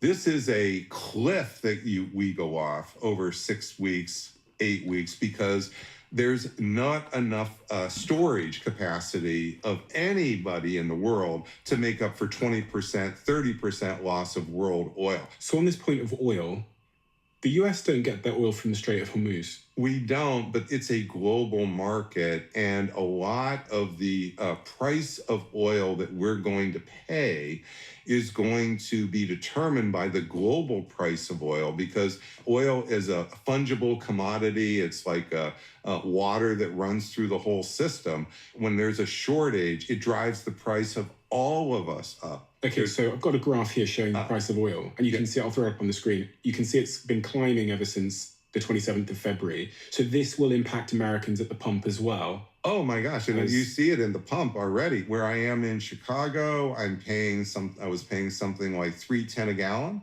Now, the last time I filled up, it was $4.60. It's a bit of a misnomer to think that we can, as America, get away scot-free with everybody else losing oil, and we're not going to pay a price. Now, to be clear, we will have supply of oil. The price will go up. This will increase inflation. This will probably increase bond prices over time. What's a bond price? The bond is the loans that essentially any corporation, companies, or the University of Chicago takes out to borrow money to operate. So the University of Chicago borrows, has 10-year bonds. This is essentially we're borrowing money, and then we have to pay back that money plus an interest rate. That's what the bond rate is. It's an interest rate on borrowed money. Well, now getting to the end of this, I can't play it all because for the sake of the rules of YouTube, but look at this on your own time. The war games play out that if Iran continue this stress on the Strait of Hormuz, and or if Israel, Elder Lawyer, even if America under Trump orders a ceasefire, But yet Israel, which is led by the 10 horns, Europe, strikes anyway. Iran will take that as what? A breach in the agreement with America. Strike all of the water of the allies who depend on outside water for these deserts to survive. The United Emirates, Dubai, all these areas which are essentially deserts, folks. They'll destroy all the water and irrigation systems against these cities that depends on outside water, and still keep the Strait of Hormuz shut down. Now, what does that mean for the world economy? Well, guess what? All of the allies who are against America now will side with Iran for the sake of what? Their economies. And at that point, all of these countries Trump put tariffs on, that's right, they're going to side with China, Iran, Russia economically, and they will all agree to sacrifice America. So what does that mean? Right? Look at your screen. Let me tie it all up for you now. Look at your screen. And now the lawyer, get me Revelations 20 real quick. Right? The global health. Right? The global health. How the Iran war could drive a historic hunger crisis. Look at this.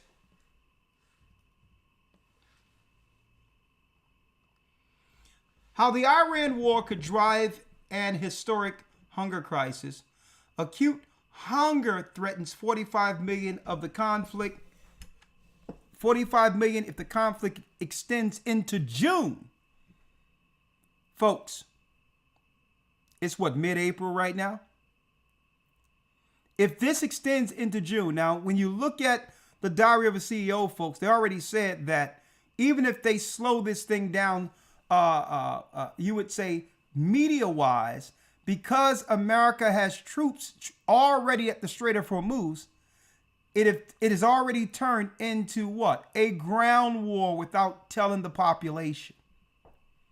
They have moved all their troops out of different countries into the Strait of Hormuz. America has done this. So to believe that this is not going to extend until June, hey, the guy even said it, and I said it last week. Look at what will happen by this fall to understand how bad this thing may become if they declare an all-out war. It's one thing to have a war. It's another thing to declare it by the fall.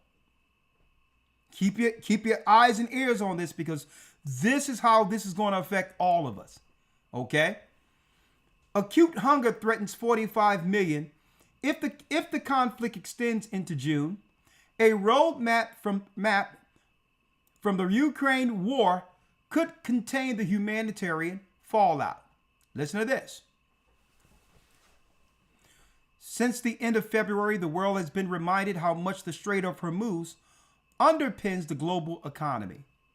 Beyond the shock to markets lies a more urgent consequence: the disruption of life-saving food aid for the region and the world. Afghanistan, 3 out of 4 malnourished children, right? It goes all the way down. All the way down to each country. Listen to this.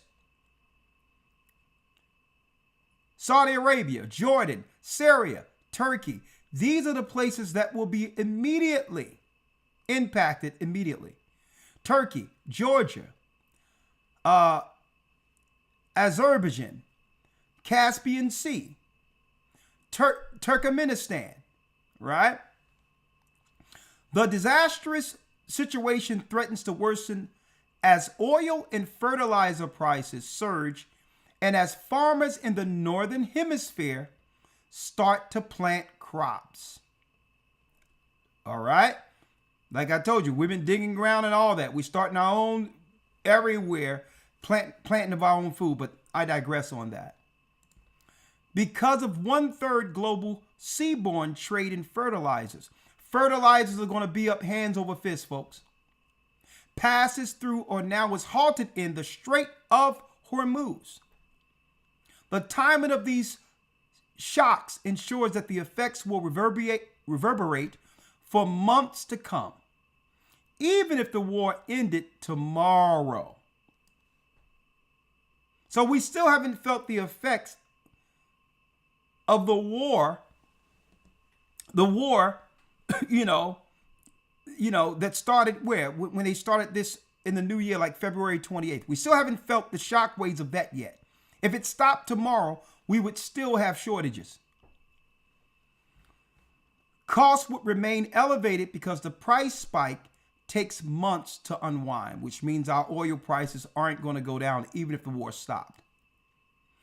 This calamity puts food further out of reach for those already skipping meals, particularly in conflict-ridden countries where famine looms, among them Sudan and Somalia. But you know what they're going to do? Now, this is where America gets stressed, because when these countries who are suffering in the immediate danger there, they become refugees, immigrants that are allowed in the United States, that now will stress and tax the United States, who's already suffering when it comes to a lack of food. See how this is working? So a lot of these immigrants are being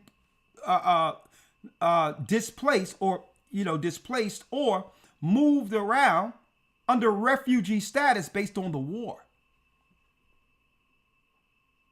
Now, we're talking about $5, $6 a gallon in certain circumstances.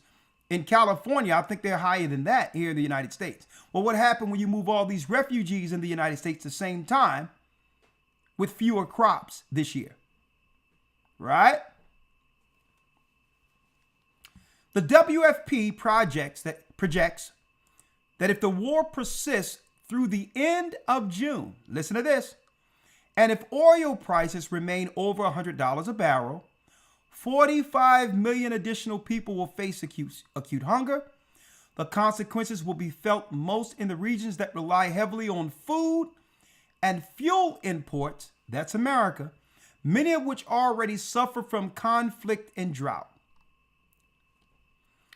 The WFP also estimates that as a direct result of the conflict, populations suffering from the acute food insecurity will increase by 24% in Asia, 21% in the West, and Central Africa 17% in the East, and the Southern Africa 16%, and Latin America and the Caribbean 14% in the Middle East and North Africa.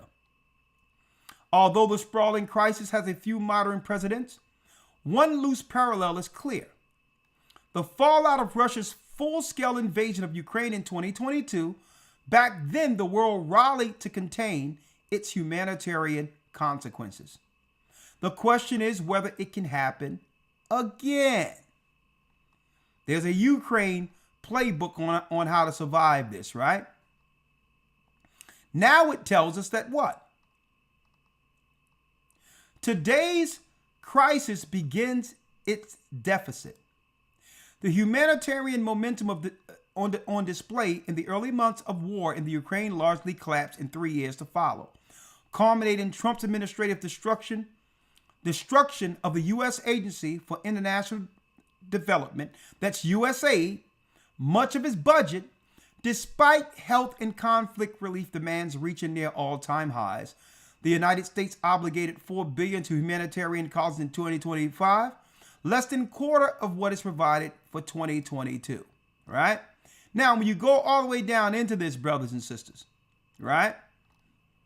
In a nutshell, what's also being said here, if you read the story and listen to that interview,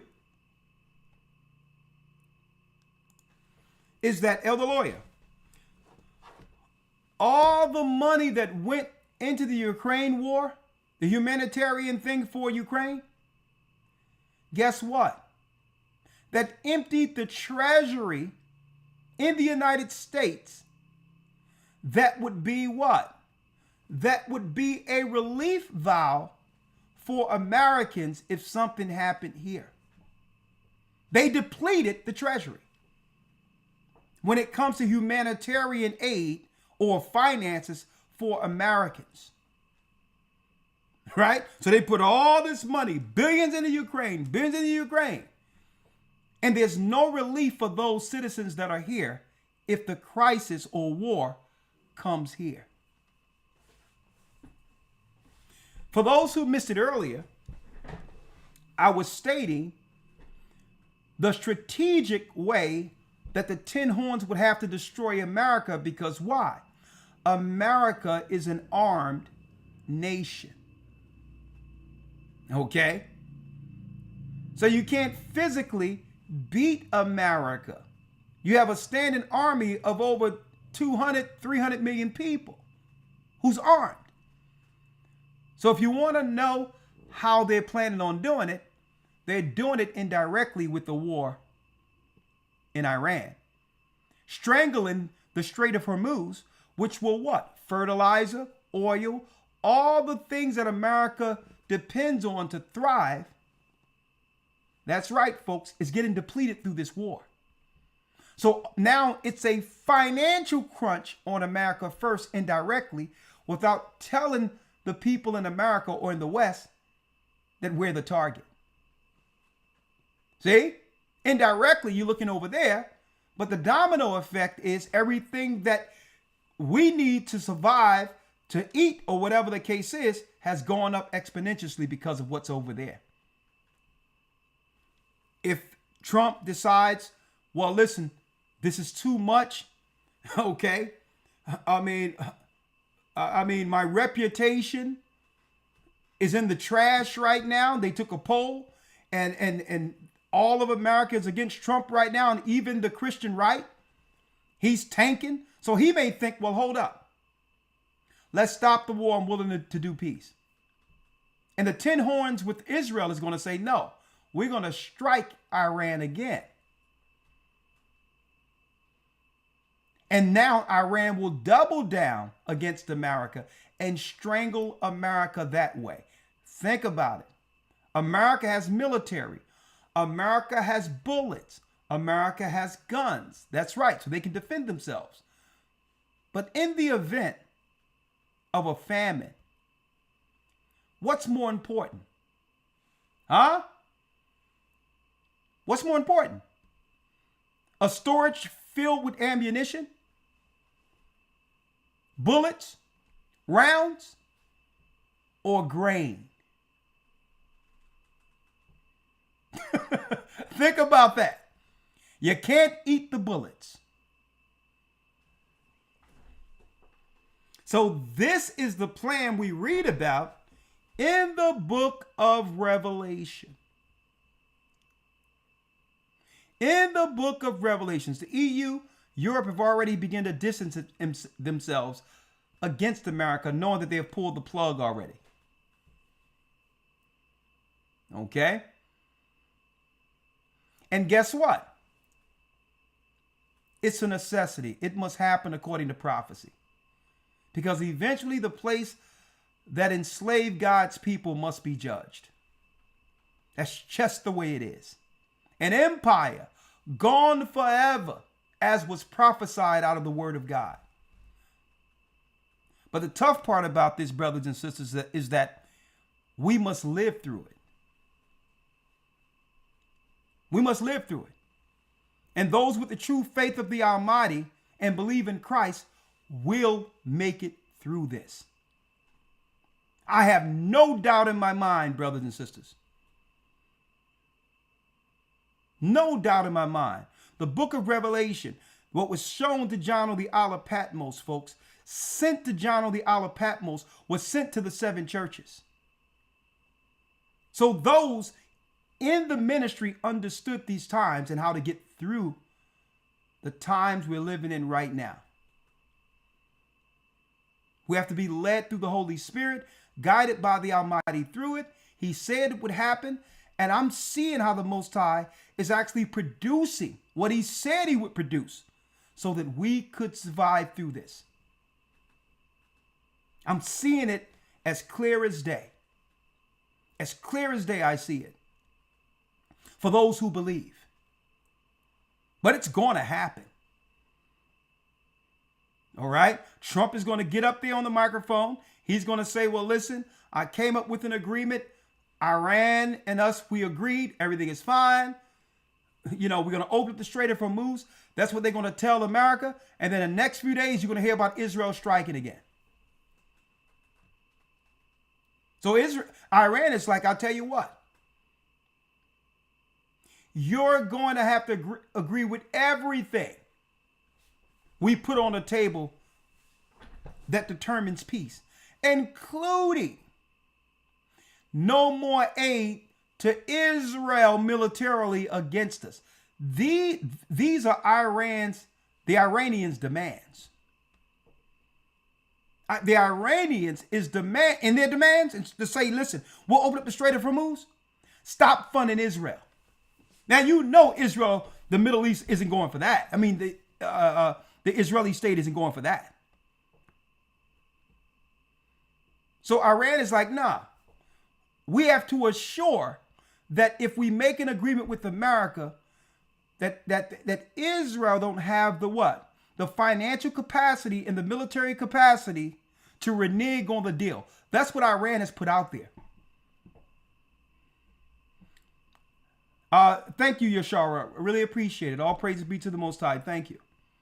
So Iran have put a demand out there and say, listen, we'll open up the Strait of Hormuz, but all of these demands must be fulfilled. The United States cannot strike.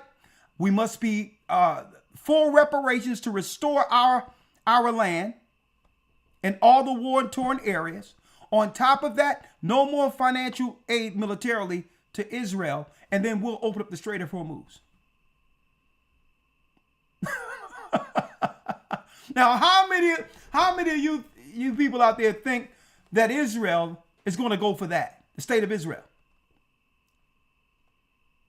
So it's as if Iran have put out an offer that they know Israel will not agree upon, as if Iran want the war. They know Israel will never agree to that. No more financial aid to Israel. So it's as if Iran is putting up offers they know America and Israel will not agree with, as if they want this war. Huh? See? So it's inevitable. Iran can't stand still after what just happened to them knocking out the heads of state there. Right? At the same time, Israel cannot stop because why? The only way they can seize power at the very end is to use America's military might and finances to be what? The king over the Middle East, which means toppling Iran. And Iran is saying they're not having it. They'll put a stranglehold on the world's economy before going down in a war. So where does it leave us?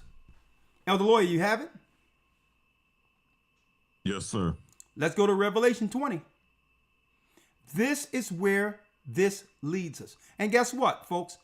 It's going to happen. When the shelves were empty during so-called COVID, it wasn't because there were no products here in the United States. It wasn't because there was a famine. Okay? Each state agreed upon to hold all the products and goods at the ports in containers until the crisis is over. And when Biden said, hey, it's over, There's no more pandemic. Boom. You looked up a few days, all the shelves was filled. But they were giving us the future optics of our supermarkets. It was predictive programming giving us the future optics of what we will experience if they went to war in the future with Iran. That was a predictive programming. It was war games, real live drill to see if people would lose their minds going into a supermarket with only a few canned goods, or a few things on the shelves. They wanted to see if how people would react to that psychologically. Okay, they were planning for what the West is about to go through now. This is how the Tin Horns bring the West, America, into third world status. And however, another way they can bring the world into third world status is get citizens in the United States who's used to living under third world status. Immigrants. It's going to be normal for them. They're used to what? You got it. Rolling electricity. Well, of course you have rolling electricity if you have a shortage on oil resources. Then you're not going to be able to use your air condition and your lights like you used to, because they're going to cost too much. So they're not going to have to just cut you off at first. It's going to cost too much just to have it on. See? It's slick how they did this, right? Thank you, Carol. Right? So we have to keep you, folks, when you look throughout history, right? When you read that Bible, throughout history, the prophets, the teachers, there was always someone there the Most High sent to actually keep you in mind concerning the earth or the world we're living in and how to operate according to the Almighty to get through it.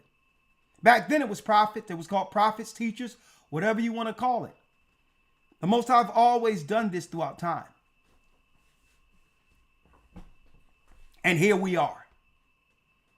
Here we are. Right? And see, broadcasts like this, brothers and sisters, it keeps us ahead of the curve. Right? We're going to go through it, and we have to go through it together. But at least the Most High gave us insight to prepare against what's coming for ourselves and those who believe before it happens. Okay? This is why broadcasts like this is so important. Like, I don't know what I would have done, even though all types of stuff was trying to come against us, even during the so-called COVID crisis. Brothers and sisters, you don't know how many balls I was juggling to try to keep not just the church afloat, but to make sure people stay in the right mind to get through what we have never experienced before, ever in the history of our lives. But we got through it. Whether it was opposition internally or outside, it didn't matter. When you believe and understand this Bible, you see the long game. And whatever you're dealing with currently, it's only a moment. It's only a moment. But we must keep focused on what the Most High wants us to keep focused on. Understand this. And folks, you don't know how many emails, how many phone calls, how many the number of people who reached out and said, you know what? During the time when we couldn't go to work, that we couldn't do anything, it was broadcast like what we have tonight, folks, that got a lot of our brothers and sisters through that time. And they would have made the decision through pressure that most people regret today who decided to do that. And guess what? It's going to happen again. It's going to happen again. When I say it's going to happen again, we're going to go through crisis again, but we're not going to be able to broadcast. I know it. The way we were able to do during COVID, even though we had to self-censor, it's going to come a time, folks, where we're not going to be able to talk to you through the crisis. Because you think they didn't log what was going on and who actually understood what was happening while it was happening? You know they're looking at it and saying, hey, those guys over there, guess what? They're with the Most High, and whatever we try to do to deceive the people, they're always in front of it. It was to a point, telling the truth would get your channel canceled back then. Think about that. So I think the next time they try to do this, it's not even going to be about censorship. It's going to be like the people who know the truth. We can't give them access to those who are under the delusion. Now, the people in the truth and under Christ, they're going to be guided anyway, but they're going to cut off access and make a line and say, Satan will take the delusion. Those that have always been deluded, he's going to take those without anyone being able to turn them back. How they're going to do it? What type of censorship in place? I don't know. But I said it years ago, and Elder Lawyer can vouch for this, and a lot of you have heard it. It's going to come a time, the luxury that you see before you with us bringing forth what the Most High given our heart to tell you will no longer exist. Not on this level. It's going to come. And guess what? There was a time we were doing this before there was social media, before there were YouTube, but we were still doing it. And we'll be doing this after social media, after YouTube. Since the God who have called us, Ahia is his name, and the name of Yeshua. Since he's always been with us, and he's going to guide us all the way through Zion. And guess what? And that's including if it's a famine.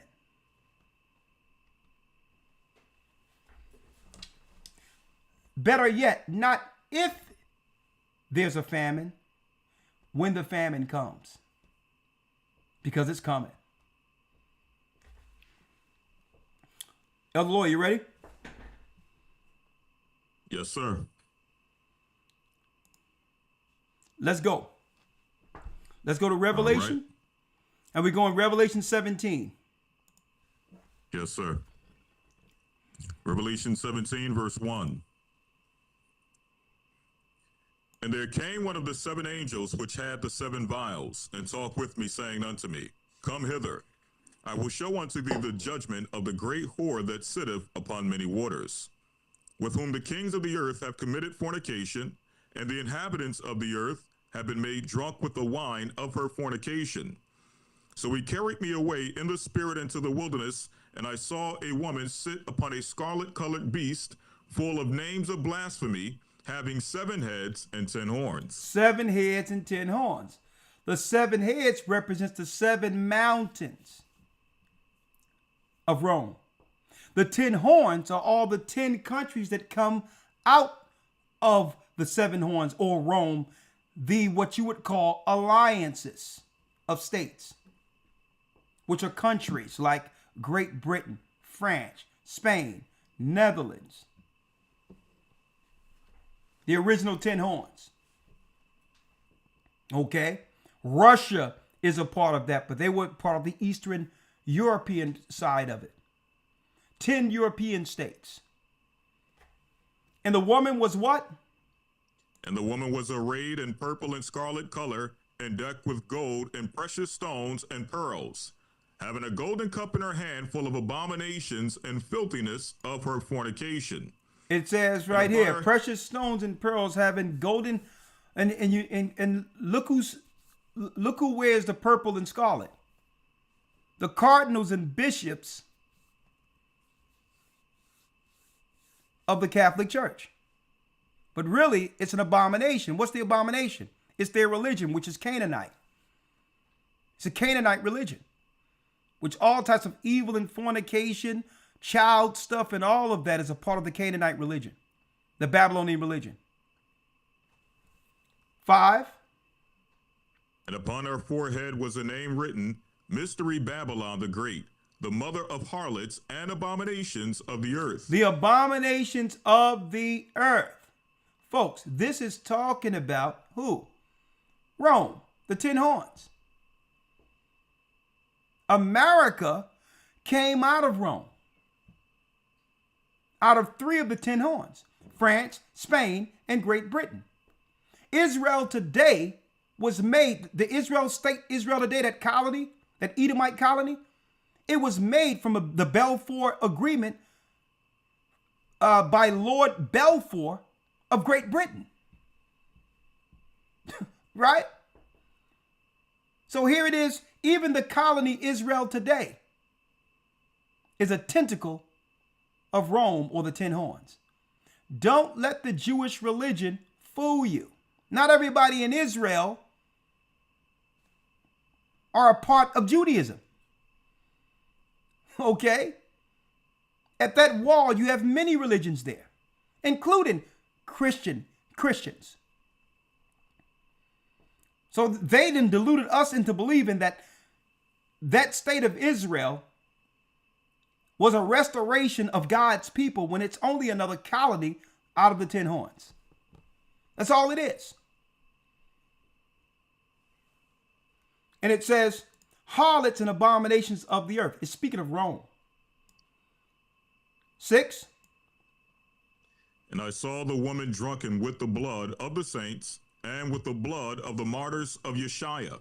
And when I saw her, I wondered with great admiration. Great admiration. Think about this. The people who killed Christ, a black man. The people who destroyed and sacked Jerusalem in 70 AD, who were all black people. We ran into Africa. So they were drunken with the blood of the saints. We're the saints. See? They killed Christ. Don't forget, crucifix was a Roman capital punishment. They killed Christ. And when I saw her, it was shown to John that he wondered with great admiration. Like, these are the people who killed God's people and have deluded the whole world into believing that they're God's people. Whatever happened to the Romans? Did they just disappear? No. They're posing as Christians. But their religion goes back to pagan Rome. And this is why John is, he's admiring this particular beast here. He's wondering after this particular thing, like, what trickery of Esau to be the wicked Satanist and have the whole world see them as the righteous. He admired, like, these are the people who killed Christ. There's no way the world is going to believe that they're the people who are with Christ. Folks, they disappeared the whole Roman society right up under our noses. They just, disappeared them and came back as Christians. So even John was admired by this. What is it that these people, these Romans, are doing that would have any of us believe that these were the people during Christ's time? He's even giving you the colors. They're running around with purple and scarlet. Right? Read 7, Elder. And the angel said unto me, wherefore didst thou marvel? Why are you marveling? Read. I will tell thee the mystery of the woman and of the beast that carrieth her, which have the 7 heads and 10 horns. And the beast that thou sawest was, and is not, and shall ascend out of the bottomless pit, and go into perdition. And they that dwell on the earth shall wonder, whose names were not written in the book of life from the foundation of the world, when they behold the beast that was and is not and yet is. When they behold the beast that was and is not and yet is. Now think about this. It says this beast shall ascend out of the bottomless pit. So obviously the spirit that fuels this empire is Satan. It tells you in Revelations 20 that after 1,000 years that Satan will be loosed. So who's going to be bound? Satan. So the beast that fueled this Roman government is Satan himself. And it says, whose names was not written in the book of life. So these are evil people who hate Christ, and the names are not written. Right? From the foundation of the world, they were born to be wicked. And it says, when they behold the beast that was. Now, how is this beast was before? Oh, it was in Babylon. The same spirit, the same religion. And is not, and yet is. See, it moves from one empire to the next. So you have to ask, well, during John's time, what empire was ruling? Yet is Rome. See, it was, and it's not, but yet is. Which gives us the insight to why Romans are following the ancient Babylonian pagan customs. It moved from Babylon to Esau. See that? Read 9. And here is the mind which have wisdom. The 7 heads are 7 mountains on which the woman sitteth. There you go, Rome. There's 7 mountains. Right? Let me show you.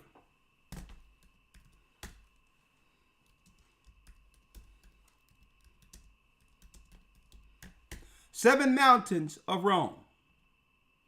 Right here. The 7 hills of Rome. Right there.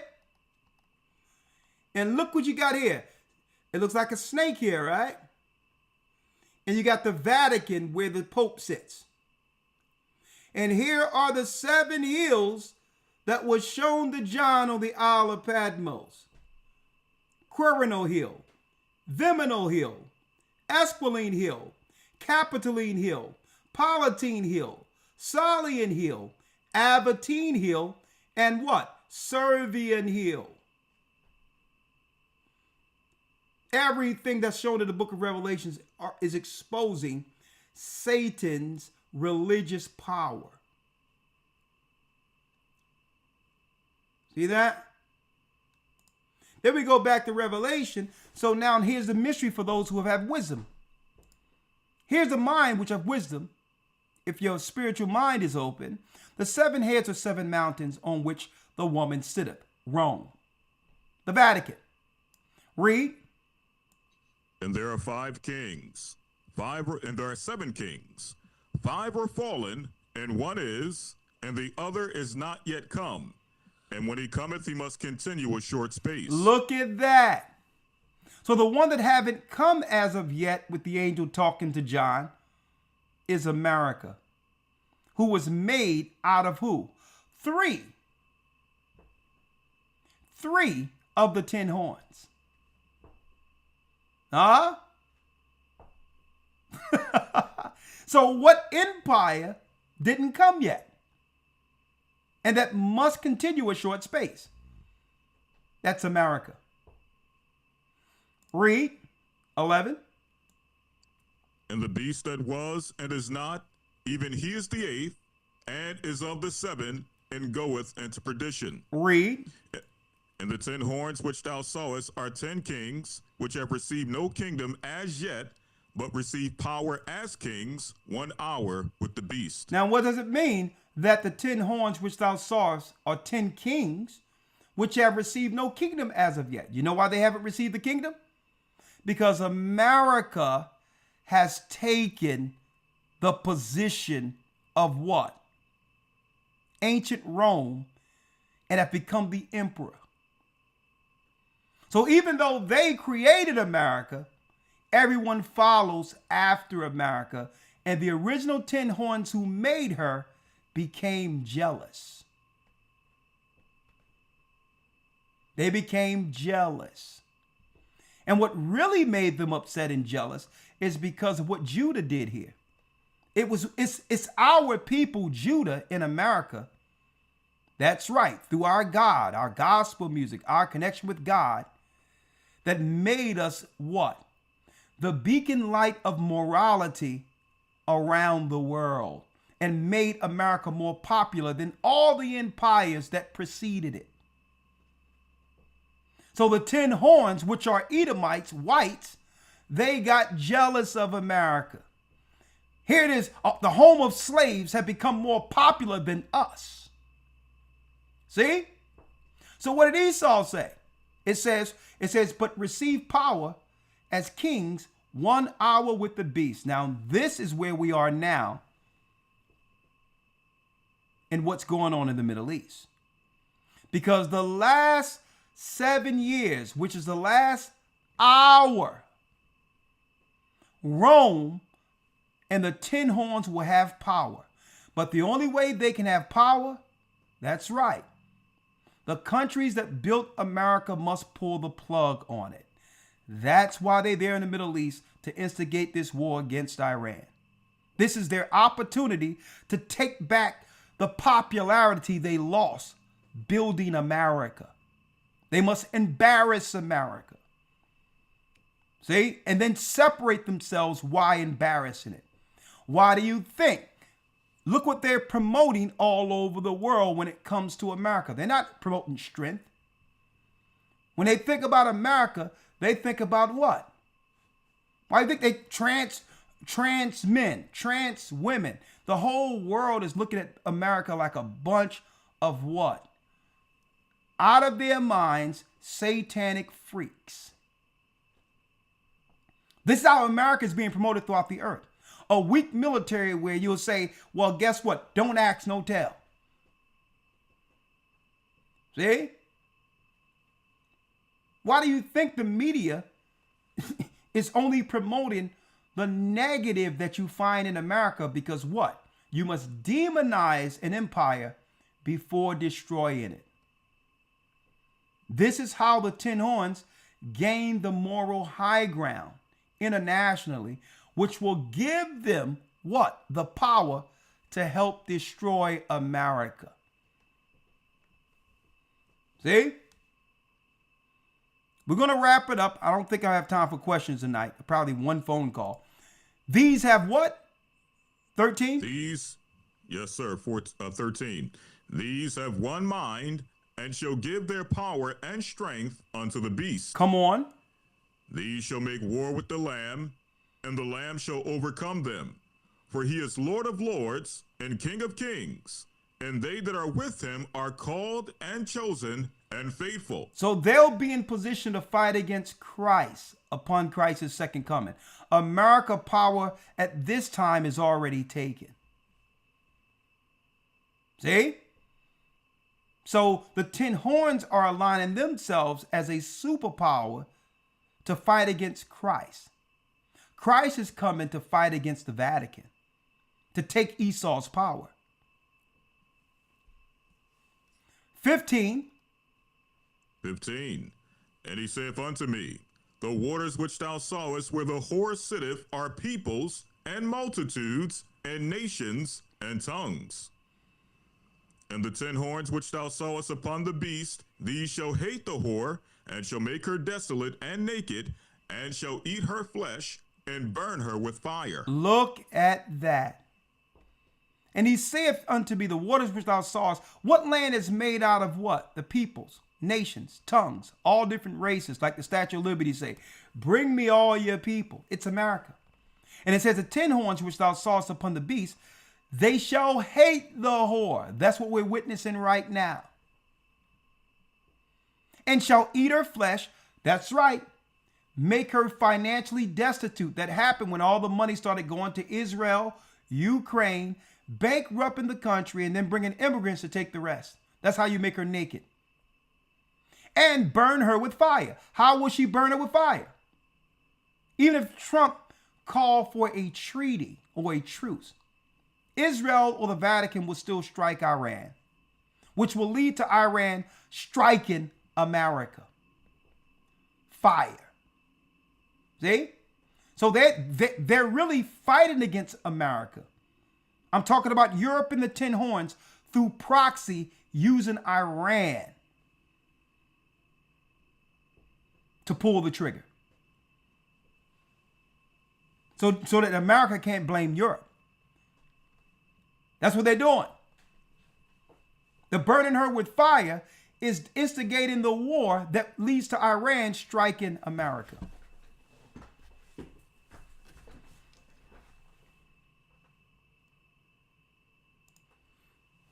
And through that, the end of America's economy. And I'm going to tell you, food is going to be worth more than gold. Food. I can't stress this enough, brothers and sisters. Cycle your food out.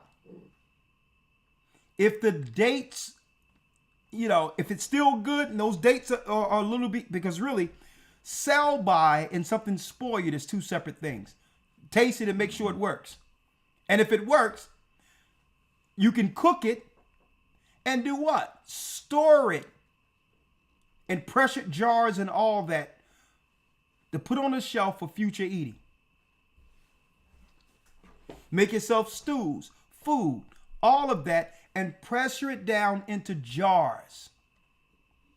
We're going to look up and it's going to be real. The only way you're going to have access to food when it comes to the soup lines and the supermarkets is if you're up on your vaccine schedules.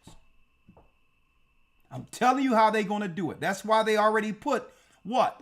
Vaccines in the supermarket for what's going to happen in the future. And you want to eat? Well, guess what?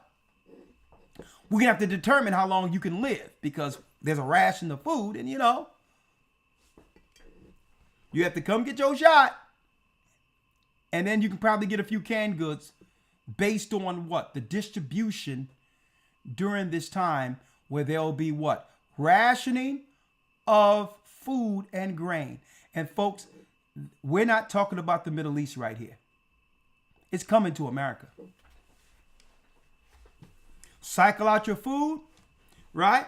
And guess what? Don't put the burden, don't let no one else put their burden on you. What do I mean by that?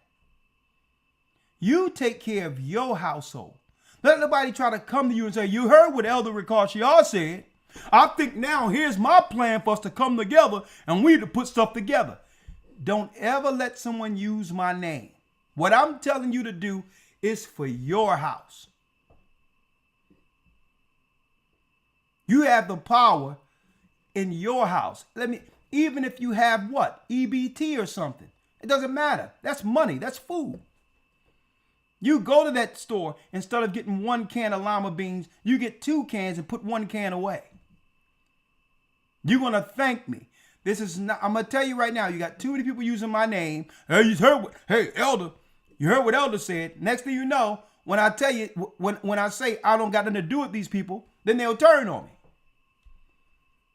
Because their plan was to use you. So when I put these things out here, I have to make sure I make it clear what I'm saying. You are responsible for your house. For your house.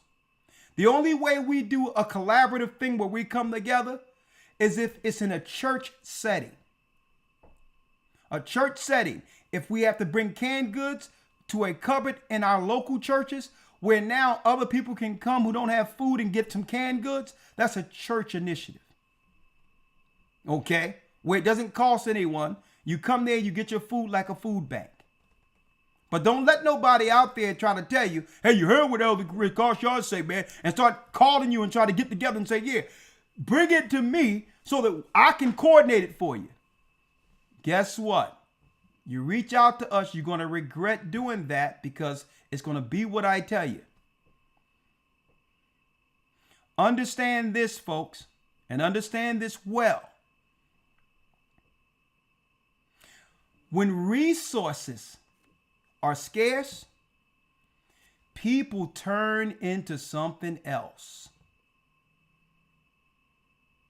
And there's no trust in people like those who are in the church and believe in God and Christ. But guess what? A lot of people that's desperate is going to see you as a mark. They're going to see you as a trusting mark. So again, I'm not telling you to give us anything. I'm telling you to store for your house. Okay? Store for your house. Prepare so that you're not the one out there scavenging for food and now have to take the mark of the beast like the majority of society is going to have to, because they didn't believe in the Most High, and because so they didn't prepare.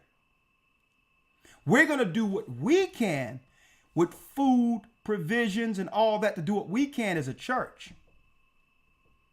And of course, if there's extra, we know people are going to come in that we don't even know yet, that's going to be able to feed their families based on what the Most High is doing with this work. We know that. But all in all, if you have a little something, EBT, a little money at all, you may be getting Social Security. It's nothing for you to get one can of beans and get another can to store. One grain rice and another rice to store. Guess what? When it all go down, this broadcast tonight will come to mind. And you're going to be like, you know what? The Most High was with us that night. Because if it wasn't for that night, we would not have gotten through this day or this week or this year or this month or whatever the case might be. And folks, this is why the Most High called us to do this work, because we have to help our people through a famine. Okay? And again, you notice I'm not putting pressure on you to give nothing to us, because you're going to be responsible for your household when it's time. Let me tell you, resources are drying up. AI is taking over. Jobs are not coming back. Any jobs that are available, they're giving it to outsiders. And through this, and I had this meeting early last year, and I told people, I'm like, things are going to get hard. And guess what? People are going to become desperate. And they're going to be trying to use the church. Yeah, oh yeah, do this, do this, do this. No. I'm like, nah. If people come through the church, become a part of the ministry, and do the work, then they benefit while in the work. But people are going to get desperate out there, whether you be in the church or people that are not on the church, in the church, are going to be even more desperate. And what that's going to be, it's going to be crazy, because these people that are coming over here, folks, they deal with things differently from where they come from. Where they come from, if they don't got no food but got guns, they take hostages. Where they come from. Okay. So you have to understand the world that's been led in amongst us. Okay. So again, take care of your house. Prepare while the supermarkets are still open, before the prices go up. And above all, don't panic. Christ has us. Don't panic. Stay connected as much as you can with the ministry, with the work you see here before you. Stay connected. Elder Lawyer, anything you have to say? No, sir. All right. I'll take one phone call and then that will be it for tonight. I'm sorry I was late, but hey, there's not much to say. Everyone is telling us. So if you don't prepare, if no one prepare, it's not because the Most High through his word didn't warn any of us. Okay? And understand. Think about this, folks. Those around you who don't believe,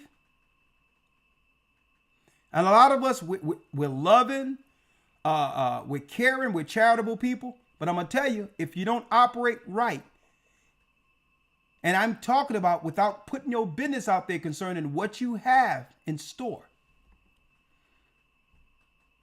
the people that's around you, guess what, folks? They'll have you hemmed up in a room somewhere, or even worse, while they're splitting what you stored for you and your family. I'm going to tell you, that's the world we're coming into, folks. We're talking about the walking dead. Okay? And as things get dried up, people are going to start looking at their circumstances. And guess what? They're going to try to point blame and all of that to why their circumstances are so. And going to feel justified robbing, stealing, pillaging, killing, whatever the case is. That's the world we're entering.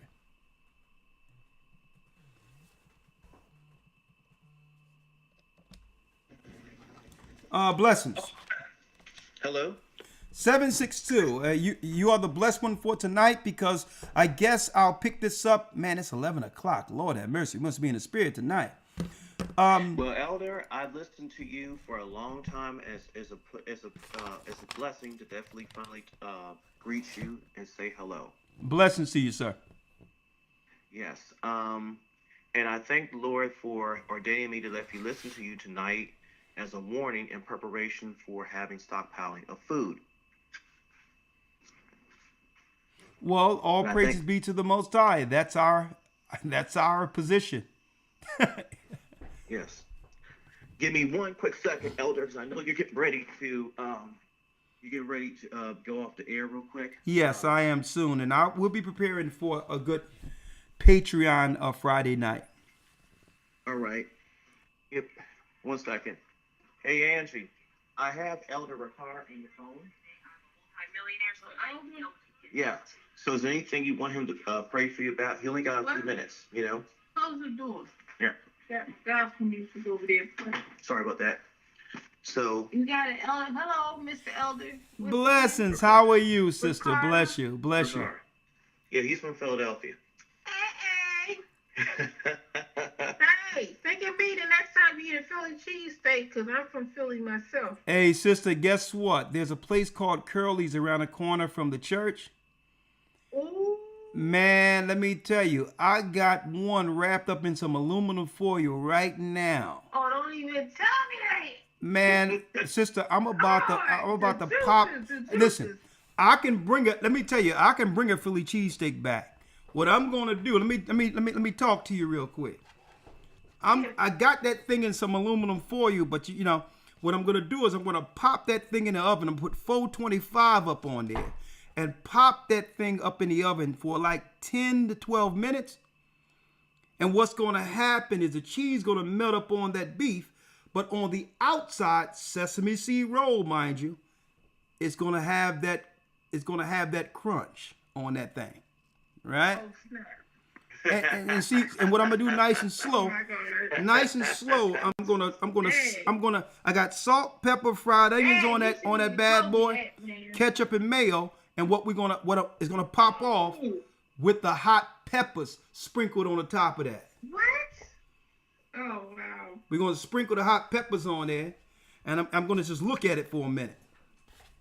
I'm gonna get back and just look at, you're looking at that cheesesteak with the hot peppers, sweat running down your brow. Oh, God. Boom. He needs to stop it. Show 'em on. And then, I'm going to just have the fries, the crunchy fries next to it.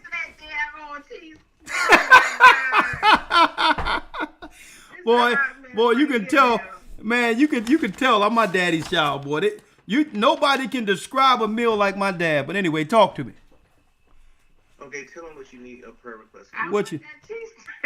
Oh, hey. Thou shalt not covet. Thou shalt not covet. Thou shalt not covet. What's the name of the place again? It's called Sister Curly's. Oh, Sister Curly's? No, it's called Curly's, but don't worry about it. Where you live? Chapley's. I'm in freaking Georgia. Okay, I'll tell you what. We coming to Georgia soon, and I'm gonna tell you, hey, I can whip up a mean cheesesteak myself. When I was overseas, I had to do it. As a lawyer, tell you, I had to do it. I had to make it do what it do. Okay. But talk to me. What you need? Well, we're praying. I don't know. I mean, it's all crazy times. You know what I mean? Yeah. I mean, it's different, two different dynamics. I'm quite sure where you live in Philly is different than here in Georgia. Augusta, Georgia. Augusta, Okay, Georgia, Augusta. Lawyer, do we have a church in Augusta? Do I have a church? No, I'm Augusta, talking. Elder lawyer. Not so much Augusta. No, I'm talking to the lawyer right now. He's asking. Yeah, we have. Augusta, Yeah, we got Atlanta and we got Macon, in Georgia. Oh my Lord. Okay, we have Atlanta and Macon. Listen, we have Atlanta and we have Macon, but you know what? We're gonna have to do. We're gonna have to do where you are. We're gonna have to set something up there. So. Well, I don't know. I don't even want to be where I'm at.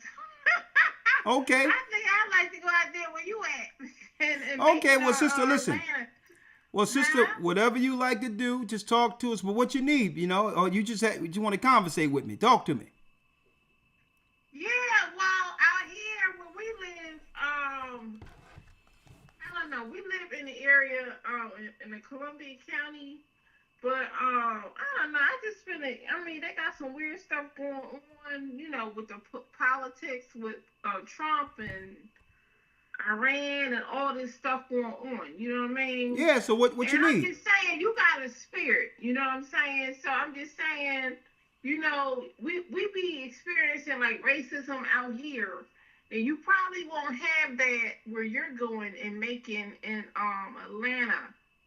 But every day I'm just I have a run-in with some weird behind person who got, an issue about something. So I just, it can't make this stuff up. But it's okay. Earth is the Lord and the fullness thereof. I'm just praying for my husband's strength and his health. My husband, he's been working every day for I don't know if it's been 2 months or what, but he's been working every day. I have an issue. Hey, sister, let me tell you. Sister, I'm with you, but we're gonna have to land this plane. You have to tell me what we need now. You just you got open requests on everything going through your mind right now. So what we need is it's 11 o'clock at night. I'm happy to talk to you too, but let's land it. What we got popping here? I pray for our health, our finances, and divine protection of the Lord. That's what. Okay, all right. Hold on. What's your name, sir? Angelia, and my name is Enoch. Angelia. That's a nice name, Angelia. Thank you. Angelia and Enoch. Look at that name, Enoch. That's a special name right there. And you just need a prayer for your home. Yes. Mm-hmm. Yes, sir. Okay, we're going to put that out there on the Sabbath. What type of work you do, sir? Well, right now I've been fortunate by the Lord. Thanks to the Lord using my wife. The Bible says he finds wife finds a good thing. She helped me get a job at the airport. Okay, well that's good. Something is better than airport. Nothing right now. Okay, all right. You're working at the airport right now. All praise. Your wife works there too? No, my wife's not working now. I got a health issue. I take care of Sister, her. What is your health issue? Children.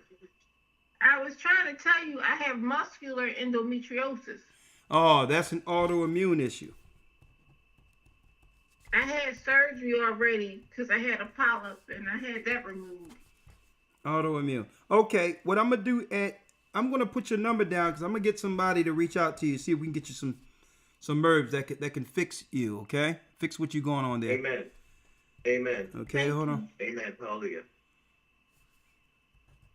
And you know, I'll look out for you, see what I can do. And what I do usually, if I'm helping somebody out on the herb health thing, it's what we do out of the kindness of our heart to send you the original package, whatever that is. I don't ask for nothing back in return. It's so that you can see whether or not it's working for you. And if so, you can contact the herbologist and keep on going after the first is gone. But at least I can get you started with something, okay? Amen. Because my teeth done fell out, everything. This Lord is have mercy. Well, don't worry about it, sister. You're going to be okay. Amen. 1, 3, 6. Okay, we got you, and I'm going to call you up, and we're going to talk about, I'm going to have an herbologist call you and see what we can do to help you. I appreciate that. Thank you, Elder. Thank you. All right. Stay in the spirit and get ready to join Christ's army. It's called the Gathering of Christ Church. Hallelujah. Amen. All right, bless you. Bless you. God bless you. Bye now. Okay. Shalom. Well, that was a blessed, encouraging call. Very positive people. Man, our people are some wonderful people. You know, and hey, Elder Lawyer, we got to prepare. Yes, indeed. All right. So don't forget, when I see you, you bring me some of those eggs, and I just digged up some spring onions. I can at least give you that. Right? Yes, sir. Yes, sir. We'll talk. Okay. Let's barter this thing out now. All right. Thank you. Thank you, Elder Lawyer. You have a great night. Thank you for your support and all you do to help back me up in this work. And you know what I feel about you. You're a wonderful brother. I love you, man. Yes, sir. Love you as well, and you have a good night as well. All right. There go Elder Lawyer. With that concludes our broadcast for this evening. May the Most High be with you. Say, prayed up, sin not. We are the children of Israel, and we are back. Yeah, I'm about to throw that cheesesteak up in there and make it do what it do. The Most High is calling back the children of Israel. Good night, y'all. And I'm sorry I can't take no more phone calls. It's late. Let's go.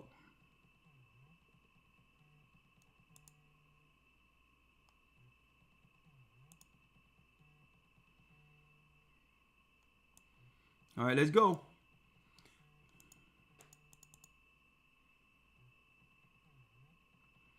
Come on, where our music at?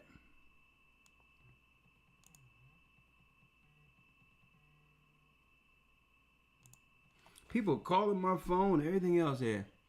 All right, let's go. The east is where we're from. The 12 tribes of Israel. In 721 BC. Oh yeah, brothers and sisters, I got some music coming to y'all soon. Praise music that we'll be doing on the land. All praises, giving all honor to the Almighty as we praise the Most High in song. So be looking forward to that very soon. May the Most High be with you. Stay prayed up. We will soon see Israel. And yes, we are the children of Israel. And yes, we are back.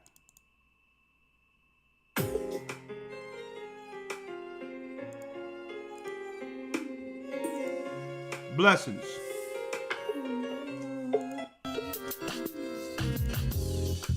The east is where we're from. The 12 tribes of Israel. In 721 BC,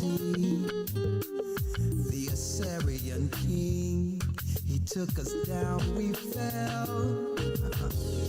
With a great escape we went through the Euphrates. The Lord held the water still. To a land where no mankind dwelt, we went. The 12 tribes of Israel. That's who we be, Manasseh, the Cubans, Ephraim from Puerto Rico, and Valley from the Isles of Hawaii. The Lord is calling back Israel. Zebulon from Panama, Gad, the North American Indians, Simeon, the Dominicans, our highest gathering Israel. The Arabs and Africans told us, At gunpoint. together our wives and children then sold us. In the belly of these great ships we traveled in fear. By the rivers of Babylon we found our brothers here. Together us in Colombia, Reuben from Australia, Issachar, the Mexicans, the highest gathering is right here. The Negroes, Benjamin, the West Indians, Levi, the Haitians, the highest gathering is right here.